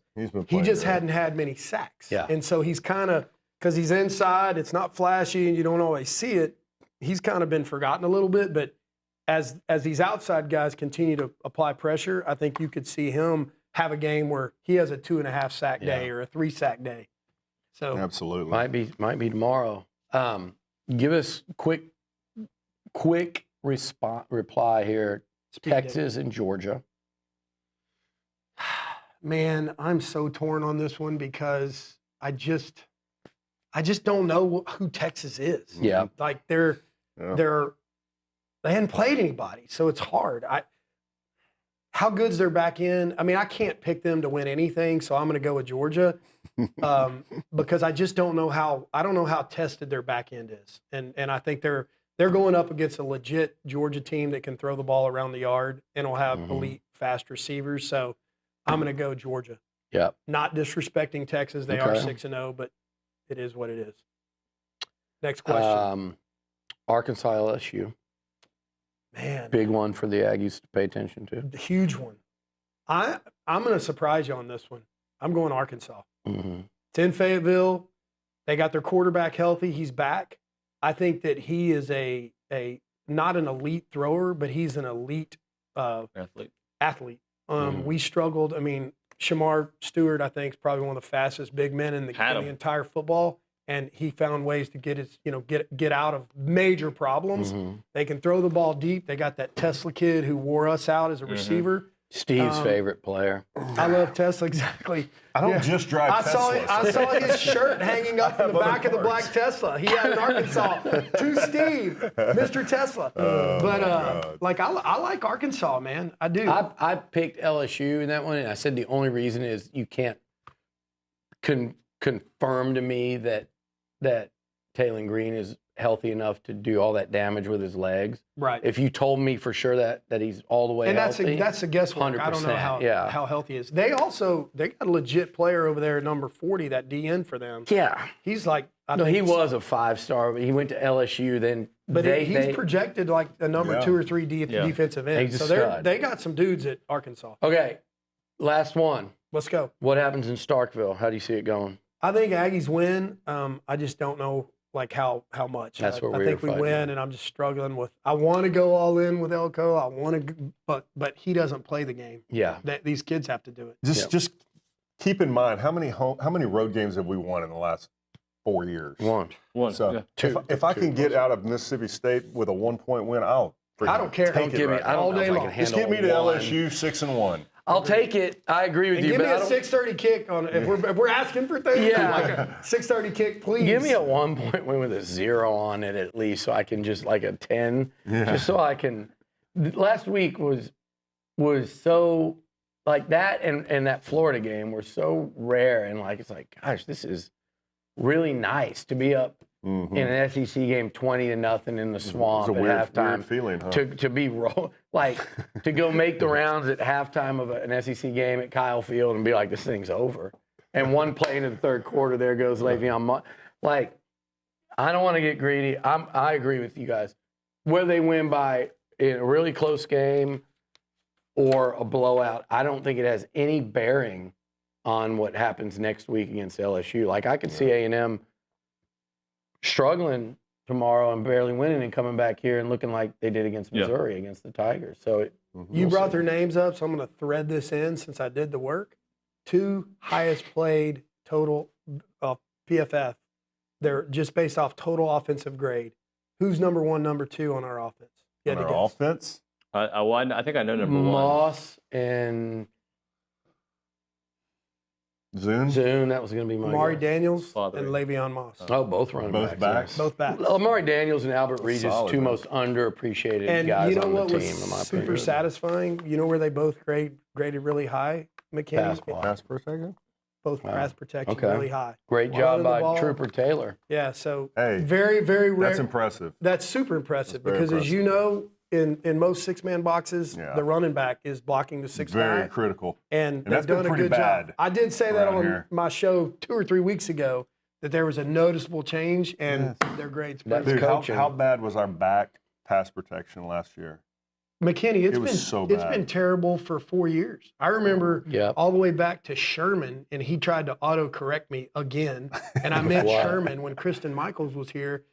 The line on what did I do? Yeah, you did. You Noah-sided me. You did. Like on a previous you did show? when we were stuck in the coat closet yeah. and you were breathing your bad breath your coffee breath all over me. We're literally in this. Your hat is bigger than the closet we did our show. If there's anyone in no here with question coffee about it. breath, you're getting hit by it right now. He's had at least 5 cups. Coach, I've had 0 coffee. I have gum in my mouth. Then I you're smell like you're spearmint. chewing coffee gum. No, I'm spearmint. And fresh breath. And between you and Jones, I don't know. But what I was saying, McKinney, to finish my thought, is that every time that the back gets their butt kicked, the fans blame who? The poor O-line. And the O-line's done everything Doesn't right. matter if it's the tight end, the running back, the quarterback holding on to it too long, the receiver's not getting open. Here we go. This thing's always the O-line's fault. Always, we get blamed for everything. Well, you're getting blamed for me being late for lunch. So let's go, Steve. Let's get out of here. Let's load up the Tesla and go. Let's go, guys. Let's charge it up. Oh, we got to do the rewind. Well, you guys don't. I do.